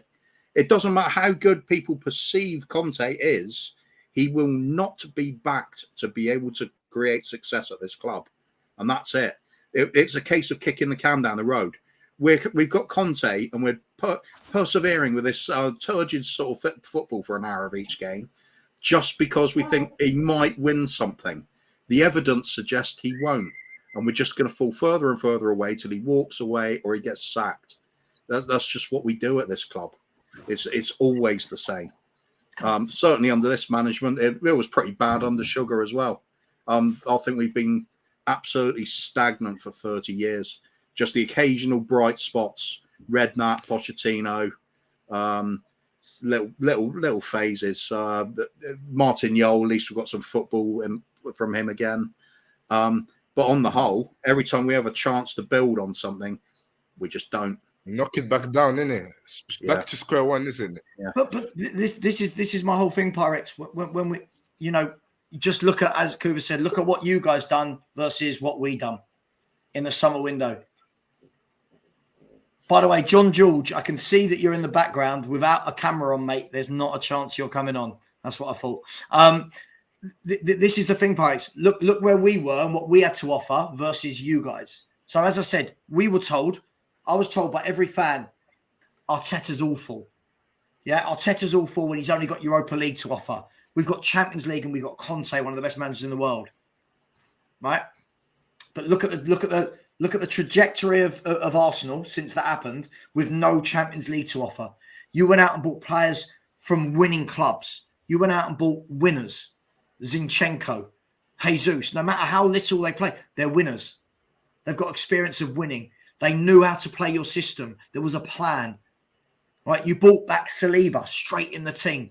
Yeah. Spurs did what? Brought in a load of players. None of them really suit how we play. The football's got worse. We were told, do you remember all summer, Kuva? Oh my God, they're going to have a pre-season with Conte. They'll be fit. They'll know his plan. We'll see how they play. I heard even some fans of yours were saying that you're doing like everything in it. Like some of your delusional fans are saying Spurs are doing like the quadruple or something on the Twitter, innit? Hey, that's my catchphrase. I say that at the start of every season. That is delusional. That's just being a fan thing. That's bollocks. They were serious. They weren't even kidding. Wow. Just quickly, for example, is it Antonio Conte's fault that Dyer is a shit player? No, it's Antonio Conte's fault that he plays him. Or doesn't insist on replacing him. Right. It's Antonio Conte's fault that he could go to a back 2 with Romero and Longley. What could try it. So it is his fault then. That is the point. By the way, Man City have just conceded. They are 1-1 with Everton. So that is in there. Massive goal. Massive goal. Listen, Pyrex, dude, thank you very much for coming on. Really appreciate it. Yeah, big up, mate. I really like your comments in there. You're always balanced and stuff. Add to the conversation. Yeah, absolutely. Respect, mate. Always a pleasure. Never personal. Dude, thank you so much. Anybody else that wants to come on, please, any point you want to make, as long as it's sensible. I've put it in the chat. Come in, join us, let us know your thoughts. Everton scoring at Man City. This is a huge moment in the Premier League, Kuva, because if they can beat if they can get a point at Man City, half hour to go. But no, of course there is. But I'm saying if they do, if. And then Arsenal beat Brighton, that is a lead and a half, isn't it? Newcastle aren't winning either. Because I'll keep saying this season, I fancy Newcastle to win the league. And they're 0-0 at the moment, as far as I can see. You do know now, though, it's going to be half an hour of just pressure on Everton's goal. But listen, it makes it interesting. What will make it even more interesting is if Everton win that, Everton get the point there, and then Brighton beat Arsenal, and then everything starts to close up a little bit. Look, Pyrex makes some good points on paper, Kuva. Yeah, there is the argument to be had that that he's a great manager from what he's done before, but I do feel with Conte that everything is very much about what he's done before versus anything we've actually seen tactically or implemented with Spurs. How many times are we going to say it? You go way back. Juan Ramos, great manager from what he did before. Right. Okay, got that League Cup, which seemed to be a bit of an anomaly for our 22 years with Enoch. But other than that, all his success was not at this club. Season after disastrous. Jose Mourinho. How many trophies he's won? Everything, everywhere, except for us. It's what he did before that matters. Leave us, wins again. This is not an uncommon thing here. You name it. Anybody coming to this club is up against it. You've got a chairman and a board who literally do not want to win trophies.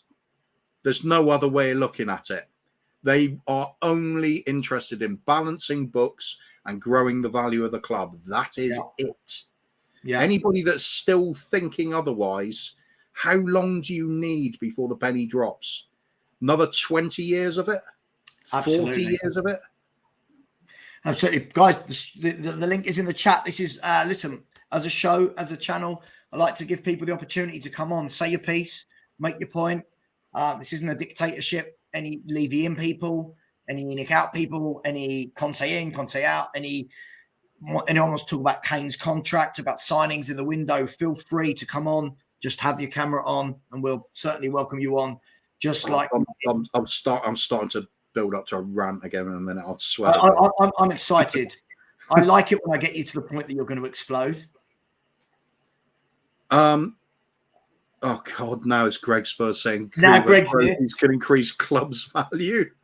I'd love Greg. Great, let's do it then. Yeah, I'd love Greg to come on, wouldn't you? I'd love it.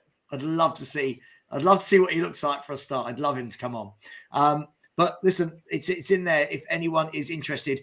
I mean, it's not really been at the moment. It's actually good for the chasing pack up the top. You've got City are not winning, and Newcastle are not winning, both at home. I mean, if it stays like that, that's where we've got to be taking advantage of games like tomorrow at home, right? Yeah, but I mean, what are we going to do tomorrow? Can tomorrow be the first game in 10 we don't concede first? What do you reckon? It's got to happen at some point, hasn't it? But right, how long does it go on for? Yeah, sod it. Maybe we do. Maybe we'll do the reverse. Score the first one and then capitulate. This is one. I mean, when we say we'll regret not giving Conte time, here's always my oxymoron with this one, right? Kuva, is we talk about we'll regret not giving him time as though we've witnessed him go to a club like Spurs before and have time. I've not seen him do that. Oh, we got Nico. He's just sitting in his dressing gown. Love it, Nico. Big up, mate. You all right, mate? Can you hear us? Yeah. I should just take off my... There? Better? Oh, yeah. Don't take off your dressing gown. That's definitely one. You'll get me shut down as a channel. How are you, mate? You good? This is okay. Yeah, I'm excellent. Good. I good. just ditched Spurs for a month, so I'm better. You did Spurs for a month. So what did you want to come on and say? What point do you want to make about what aspect of Tottenham Hotspur? Yeah, I just want to ask you guys if we make one signing, just one, that can benefit like the whole team, which position and what kind of player would that be? Just a question for you. Hoover?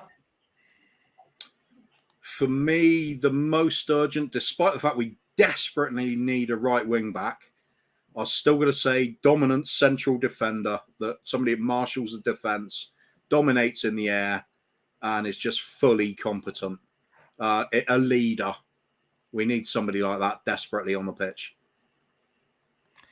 Yeah, I'd have to agree. I feel like I want a top-class wing-back more than anything, but I still don't think it matters if you don't sort out the centre-half situation. I also feel that bringing in a top centre-half or even a competent, solid centre-half allows us to go to a 2 with that person and Romero.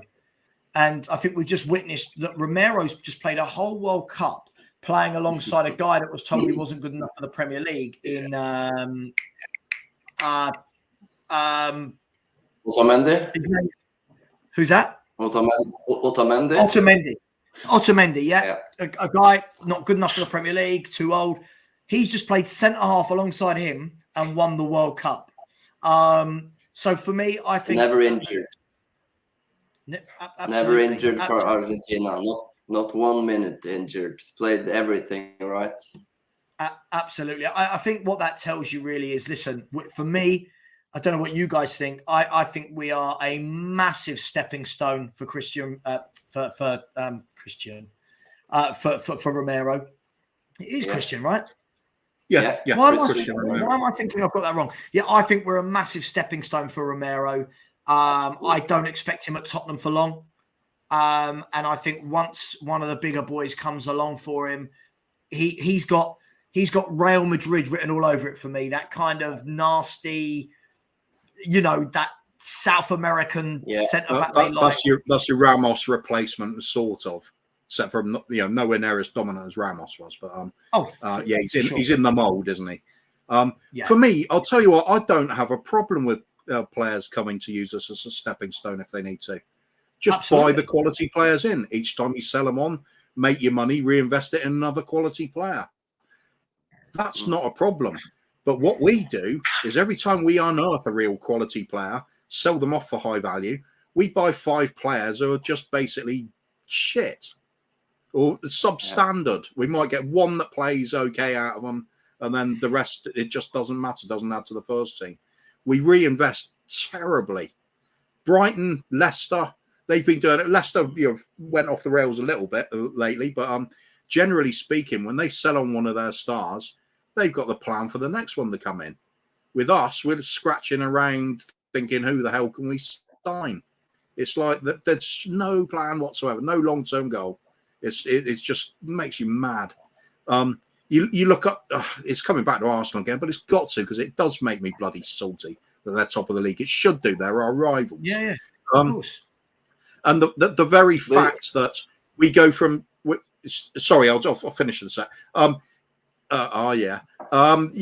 very fact we go from 4th place ahead of them last season, and then we hear people using excuses of, we can't compete with the likes of Newcastle's money. We can't compete with the likes of Man City.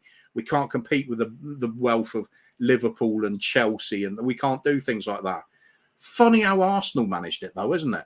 And they've kicked on from last season, where they finished below us, to now top of the league, 5 points clear, playing great football. How's that possible? They can't compete with City either, but they've done it. Yeah. We can't, apparently. What would you do? What would you do, Nico? What would your one position, like you asked us? What are you going for? Yeah.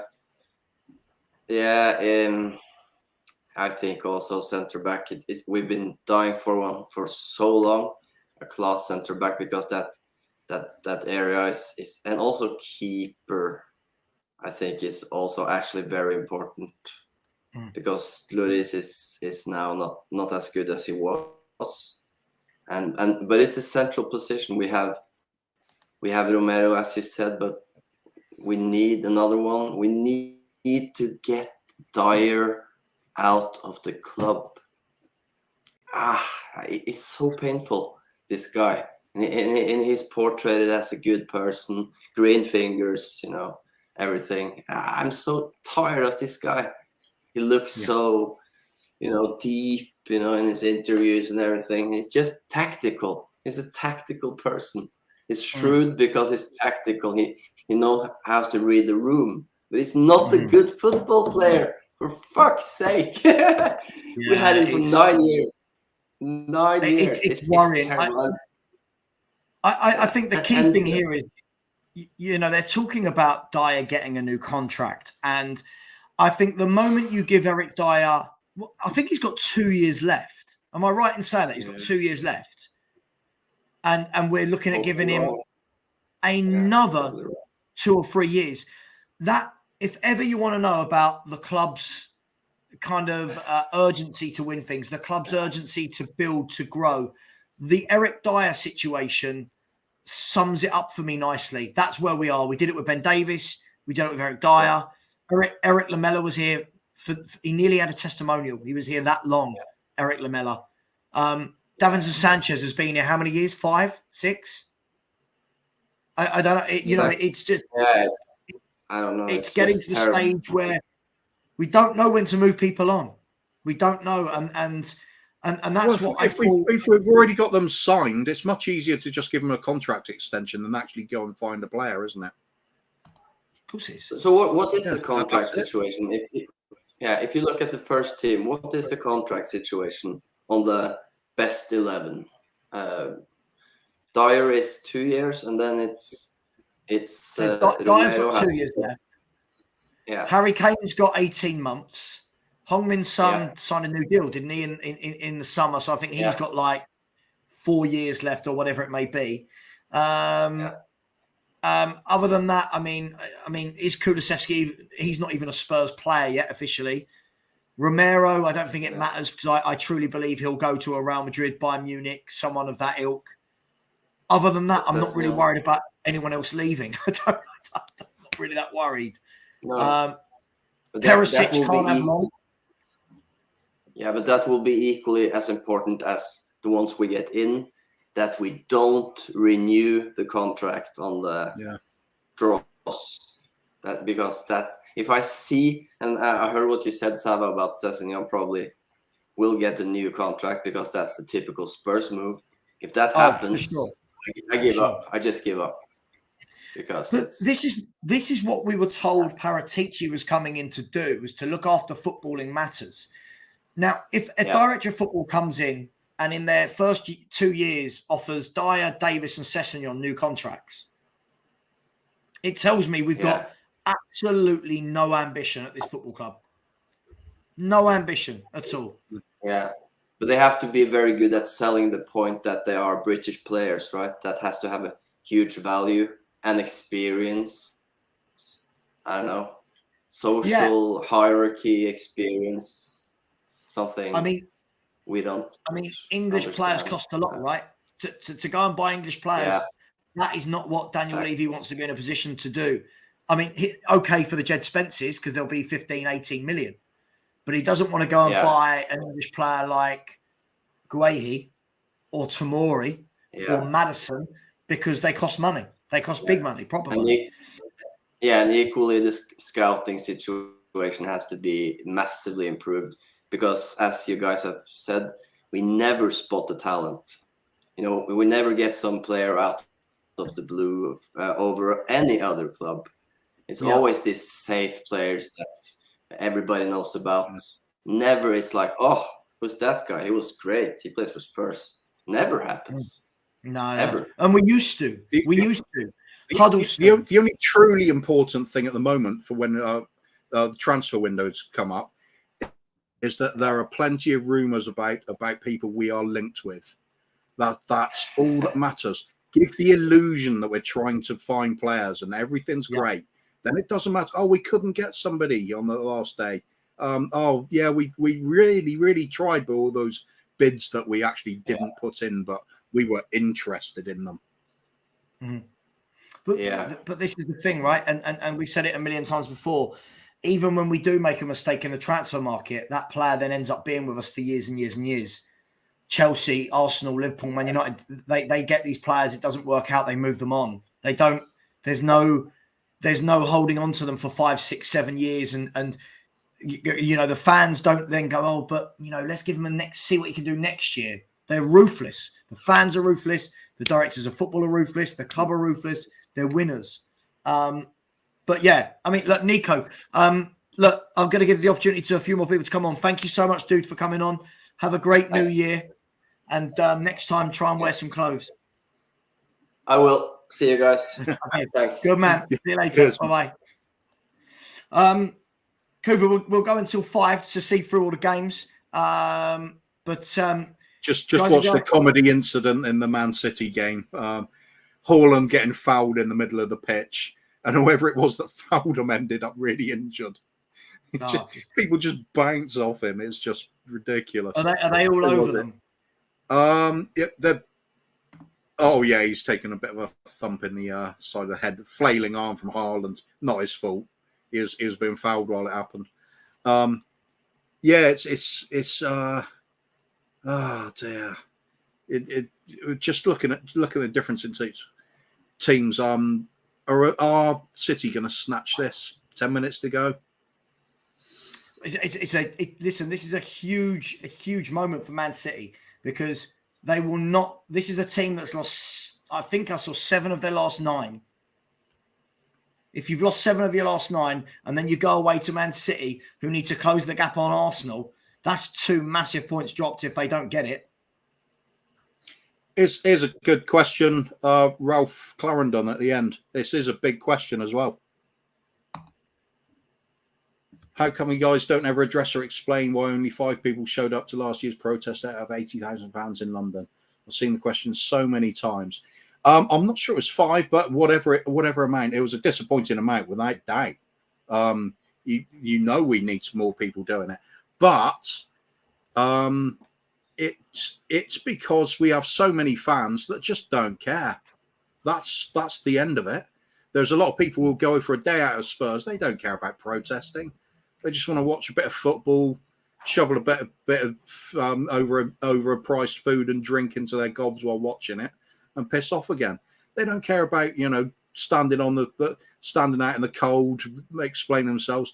Fans that have got a really deep-rooted, hardcore attitude to what they want for this club being improved, they will be there. A lot of fans, it doesn't matter. Some fans actually think what's going on at the club is great. They're not going to protest. Of course they're not. Yeah. But what does matter is that those fans were there. People are aware of them. Even the comment you make saying why is it, hinting at it's pointless or it doesn't do anything. It gets brought up. We're talking about it now because it happened. These things do get around. It does get around social media. And at the end of the day, what happened in the stadium against Man United when we lost 3-0, Nuno was out, was that the people in the stadium started off by, what I've heard of it, they were starting off singing, Nuno out.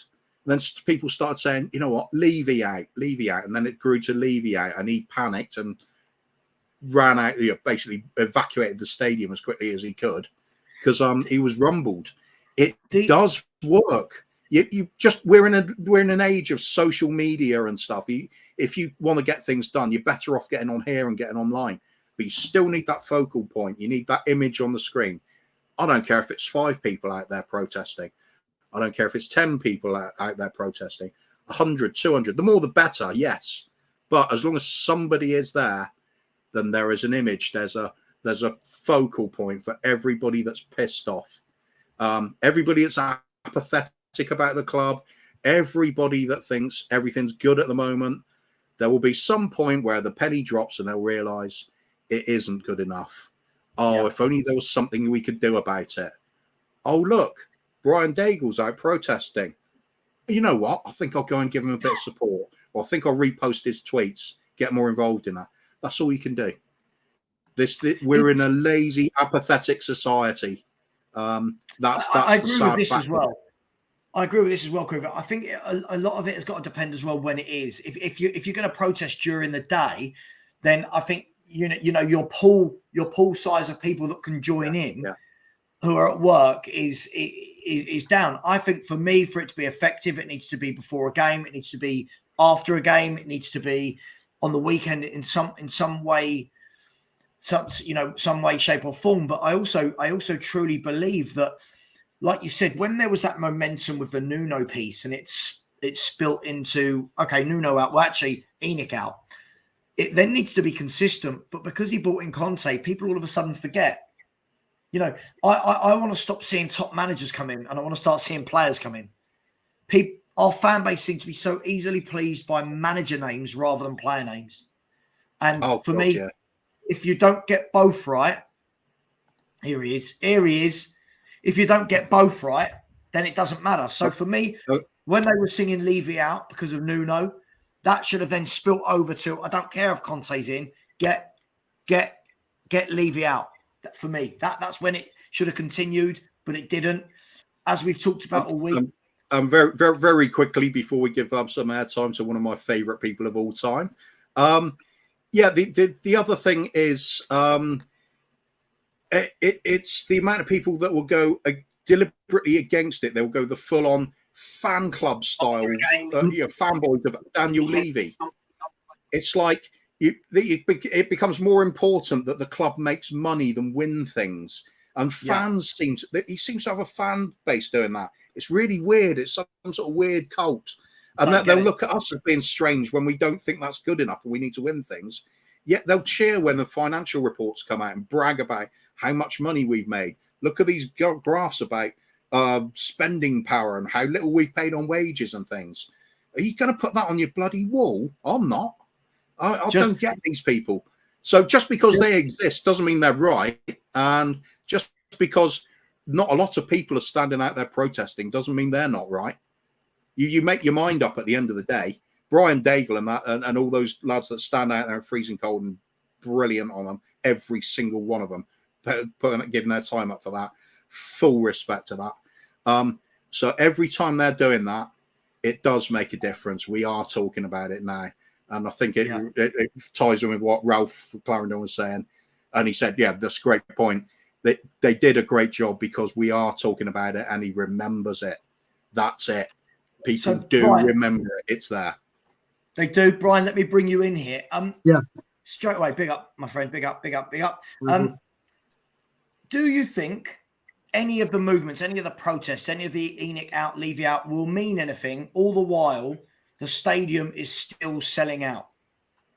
Yeah, so this is the thing. I mean, I had to come on when I saw Ralph's comments, and I know Ralph wasn't doing it in a spiteful way, saying 5%, but when people say that, when it isn't categorically true, I've been on countless of channels, my own included, saying the numbers were not great. They weren't. We could have had a hell of a lot more. We didn't, but we all went out and stood there, especially the training ground ones. NFL ones and the ones before home games was outside the ground, blah, blah, blah. Me and Ryan, and then Graham meeting us a little bit later, we're out there at 6 a.m. in January, freezing our fucking asses off. With just our coat, nothing to keep us warm. We're just what we're wearing, standing there for hours. Ben Kaufman was right when he said outside the train. It's very, very hard during the week. People have got work commitments. People weren't like me that flew over because Bob was in hospital and wasn't working. I can give that time to it. But we were there once people finished work. We were there before people went to work. They could have come and stopped by. They could have come and done something. And I'm talking about the people local. I'm not talking people the length and breadth of the country going, oh, listen, I live in Newcastle. I'm just nipping down for a protest before I come back. Yeah. I don't expect that. That's not what I'm going on about. Then you have the thing with protesting inside the stadium. There's a lot of people saying, oh, don't protest inside the stadium because it's not good for the team. It's not good for the team. The team will hurt. And it's like, well, wait a minute. You say we can't get the numbers outside. You can't come because you're there during the week. But then when there's 62,500 of you in that stadium, oh, no, I don't want to upset the players. Those mediocre players that have been bought and not what the manager needs. I'm not talking about Son. I'm not talking about Kane. I'm not talking about the bare average. And then you've got people. The thing that I've seen today, which is really pissing me off now, and I'm happy that that comment, when people come, we need to all come together. We all need to unite. We all need to stop this divide. Do you know what that is? That's Levy in people, or Levy on the fence telling Levy outers not to have their say. It's saying retreat and come back to our side so we can all be united, rather than us saying, no, we put up this for too long. How about you come on this side and you unite with us, because the same thing keeps repeating itself over and over again. It's like when you go to war and then people retreat, and then that country stocks itself up and then goes back at that country again. Then you go back in, then you go back at. It's always why when people say we need to be balanced, we need to be together, we need to be united. That is people saying to Levy outers without saying it, don't say anything. Yeah. Keep quiet. Well, I'm going to say, well, how about those guys that are saying be united? How about you see what we're doing and you see what we're going through and you see not even what we're going through, in fact, what the club are doing, and go check the history and go check the records and go check everything and see if the people that are leaving out are standing up for their beliefs and are right in what they're doing, or do you want one trophy in 22 years? Do you want no transfer money invested? Do you want no trophy? Do you want no elite managers not getting back? Directors of football not being listened to? Commercial deals keep coming through. Champions League money keep coming through, but nothing happens with it. We are a Champions League team now in the last 16, and like we said, it could be a rumour. We have 30 million to spend plus sell-ons.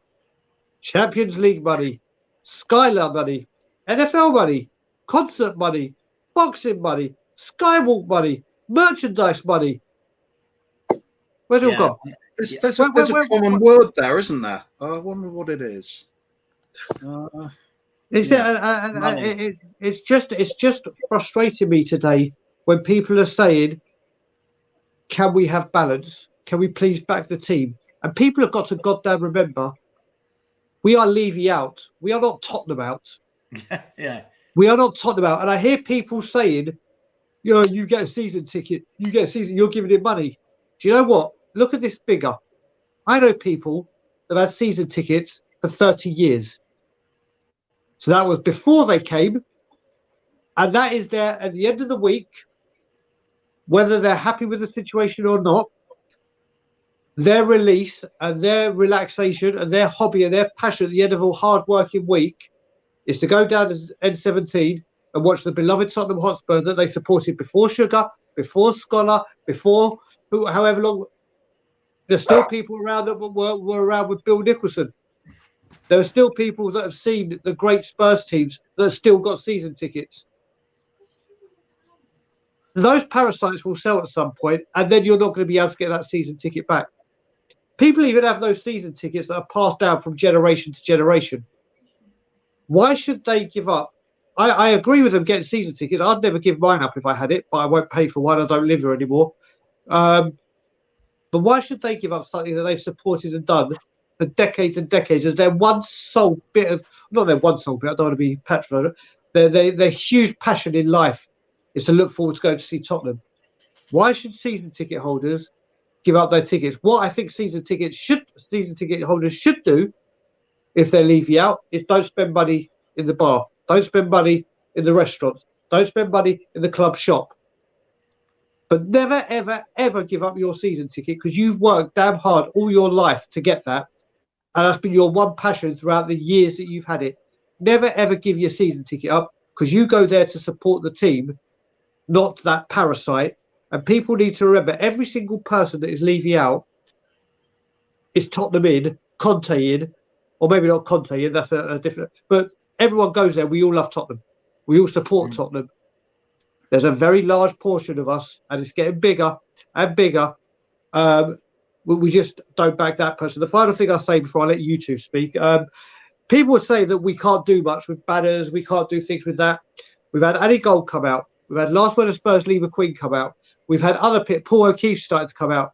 And today, and I've retweeted it, The Fighting Cock, who is a huge podcast, who never touched this kind of stuff, have actually done a podcast saying, Levy, is it time to go? So what is happening? They're only about 10 to 15 years behind, but yeah, fair play to them. Yes, but no, that's the thing. But the thing is, Savva, because of people that are saying, "Oh, you can't make a difference." That 5-man that Ralph said that was obviously more whatever, they won't make a difference. The NFL protests are going to the New York Times and did this and did that. The sub headlines, the absolute battering Levy and Edic out is getting on Twitter, and everyone that's retweeting everything with Levy in and Levy out, Levy in and Levy out, Levy out and Edic out. Congratulate, just keep doing it. Just keep bloody doing it, because even the big people are now at least having the conversation, which has come from the pressure. No matter whether you went to protest, you retweeted something, you watched Savage stream, you watched my stream, you watched Tottenham Away, you watched We Are Tottenham TV, you watch any of them. That's the pressure that is happening, and fans can force change. Do you think we've got to a stage now where, when we first moved into the stadium, it was, okay, well, there's COVID and there's some excuses as to why we're not spending. But I think now the fact that we've been in there for as long as we have, now the fact that we're seeing the NFL, we're seeing the boxing, we're seeing Champions League football, we've seen this, we've seen that, that all of these other people are now opening their eyes and going, well, hang on, we've seen all that, right? But yet we're still getting this message that our aim is young players on lower salaries. So for me, the message I take away from that, and I hope lots of these other people do as well, and it's great that they're jumping on board, is, well, why did we move? But why did we move? Why are we spending the most on season tickets? Why does everything cost so much money when the vision is exactly what it was when we were at the old White Hart Lane? Right, listen, the one thing I will say, that stadium needed to be done. Well, it needed to be done because obviously that was we were sort of like that needed to be done. Let's face it. If we did want to compete, if we did want to, the structures right, we wanted to compete. Right, that needed to be done. We've obviously done it with the wrong owners because they just wanted that, and we know now for boxing. That's the point, Brian. It needed to be done. It's been done, but we're still getting the same message. Young players.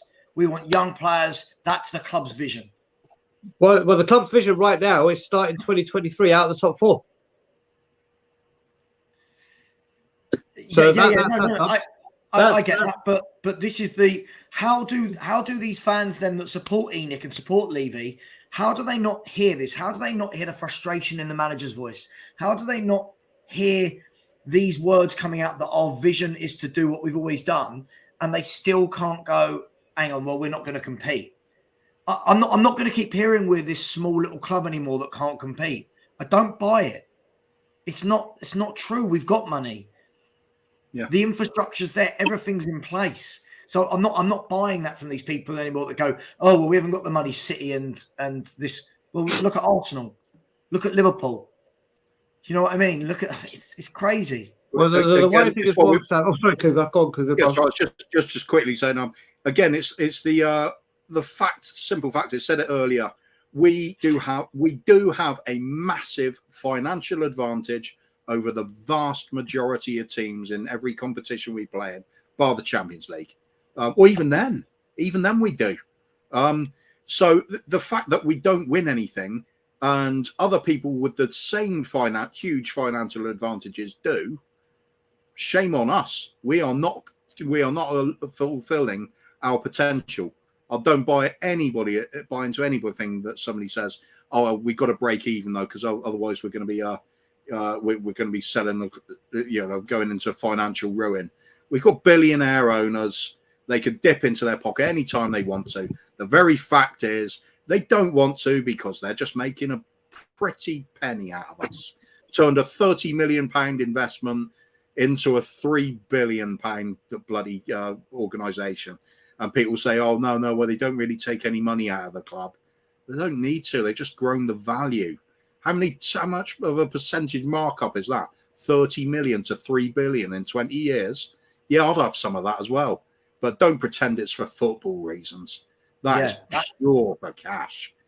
Joe Lewis sitting on his yacht in the Bahamas.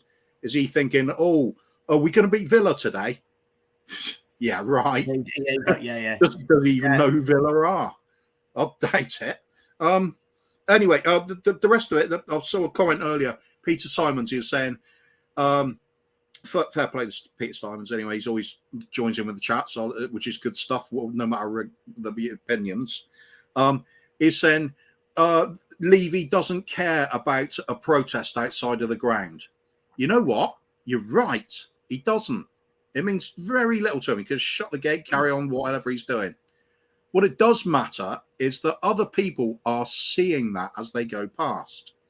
They might think they're madmen. What difference is that going to make? What's the point in that? It's going to get nowhere with Levy. Then they're in the ground. Another hour goes past of shit football. Maybe we're losing 2-0 to Arsenal. I'm angry. What can I do to express that? Oh, yeah, there was a few lads outside the ground saying Enoch out. That might voice my passion for the club. That might get certain people looking in a certain direction. Then that little protest from outside the ground it is in the ground. It's important. I want to bring up a little anecdote, not anecdote, but a comparison I was making on Tottenham away last night, and off stream, in fact. This whole movement, I compare it to what Andy Dufresne does in The Shawshank Redemption, which is going to really annoy Bob Spur, by the way, which is part of the reason I did it. When in The Shawshank Redemption, anybody's ever seen the film, Andy Dufresne takes it upon himself to rebuild the library in the prison. He writes a letter a week to the authorities, asking for funds, asking for books, asking for records. Eventually, they give in and send him this check for $200 and a box of records and books. Then saying, thank you for this letter. I hope this concludes the matter. What do they do then? It's what we need to be doing here. If we get the first response was when we had that turnaround on Levy in the stadium after Nuno got sacked. We did it once. Is that the end of it? No. That's when you double down and you start writing that second letter a week because you got some progress. Are you going to let it go? No. You double down on it. This we got to get going louder and more often. And in Levy's face, and hashtag Enoch out, hashtag Levy out. Keep doing it. Never give up on it. Constant. Every day, just put something on there. The pressure has to build and build and build. Biggest dam in the world will break if you put enough pressure on it. Yeah, I just want to add to what you said about Peter Simons or Simmons. Sorry if I got the name wrong. His comment. I can tell you that Levy is aware and was concerned about the protest. I know this for a fact. I can't go into this very, very specific details, but I'll tell you a couple of things. When I was at the NFL protest, me and a guy was going around all the vendors. Because remember, this stadium and the NFL was going to help all the local businesses and everything like that. So we went round to all the vendors that were there, selling their pretzels, selling their hot dogs and all the American traditions. Not one of them came from North London. Not one of them. And then we went into the one which was in the car park behind where we were protesting opposite the club shop. And the guy I was with knew the security guards on the day because he works around the area. And we went through the exit as opposed to the entrance because there's a huge queue. And we went round and started filming them, asking. Again, they were from Slough, Reading, and other places. I had to quickly walk out. To go say goodbye to a friend of mine that came to see me at the protest and protest for a bit. He left. As I was leaving, I said to the guy, listen, I'm just popping out for 2 seconds for the security. Can I come back in this way? He goes, yeah, Brian, no problem, whatever. As I walked round to get back, Tottenham Hotspur security were there and wouldn't let me in. They're like, Brian, we know who you are. And that was before the training ground protest. When we're doing the NFL and the match day ones, we had people come Suda booted and doing this with their Tottenham attire, going like taking screenshots. So we all went up to them and went, hello, Daniel. He is aware. He knows what is going on. And I'll tell you another thing that happened on the first day of the training ground training ground protest. Me, Ryan, Graham, Nick, Barry Shaw was there. About 4 or 5 hours, only about 9 on the first day. And we were there, I think that day we were there a little bit late. No, we were there at 6 a.m. And we decided to call it a day about 4 p.m. And people know there's 2 entrances and exits to the training ground. There's the main one, and as you drive further away, there's another one up the top. As we left, and I mean, we literally crossed the road to go where Ryan's car was. As we realised, we turned round. There was a flag that we left on some trees. So we went to get the flag. Within 15 seconds of us leaving, Daniel Levy pulls out of his car and speeds the fuck away. There were 9 of us. He has cameras all over the shop. He knows, fully aware what is going on. There are Twitter profiles, handles, whatever you want to say, that report to him. It's what all. I'm not talking about Daniel Levy. This is all football clubs, all businesses around the world. They have their. So he is aware, and it is making a difference. But the last thing I want to say about what you were saying at the beginning, Savva, is this is the thing that's concerning me now. I'm starting to, with this season, and Man City dropping points and doing whatever, Newcastle, I'm getting very, very bad Leicester vibes about Arsenal. I am getting very, very, very concerned. And if they beat Brighton, and right now, do you know what will make me laugh? And still this fan base will go, oh yeah, we've got that good stadium, and we've got that. We've been ahead of them for 6 years, and we've won nothing. And the year they finish above us could be with them as champions and us out of the Champions League. If they win tonight, well, they're playing in 15 minutes. I do need to stop the show in 60 seconds, guys. But if they win tonight, they go 7 points clear at the top. Now, it's not insurmountable, but it's a big, big ask. I still think City are more than capable, but they're almost putting themselves into the point where they're going to finish in the top 4 regardless. But fair play. Listen, I can't knock them. Fair play to them. They've gone. They've backed the manager with what they want, and they're doing bits. But guys, I really do need to stop the show. So, Brian, thanks so much for coming on. Pleasure. Kuva, as always. Look, Kuva and I will be back tomorrow night for the Spurs review. I think you're with We Are Tottenham TV. But if I'm at the studio doing the watch along. Perfect. If you get back and finish whatever time, feel free to join us. Kuva will be going live for the Spurs review for a weekly roundup. Plus, we'll be looking at the Aston Villa result. Thanks to everyone in the chat. Have a wonderful New Year's Eve, whatever you're doing, drinking, partying, just stay safe, whatever you do. Thank you for all your support this year. And as always, go and subscribe to Kuva with the Free Spurs boys. Go and subscribe to Tottenham on Tour. Subscribe to Savva Talks Football. And Brian, would you like to see the show out? Savva, you've got an accolade. You can pitch your description. You are going to get the final one of the year, because I don't think I'm doing anything else. So the final one, and hopefully this is the one that's leading us to battle and to glory in the war, is, first of all, Happy New Year to every single person watching. Happy and healthy one to you and all your family. May it be filled with love and laughter, health and happiness, and the year that we get to say, and finally, and as always, Levy out.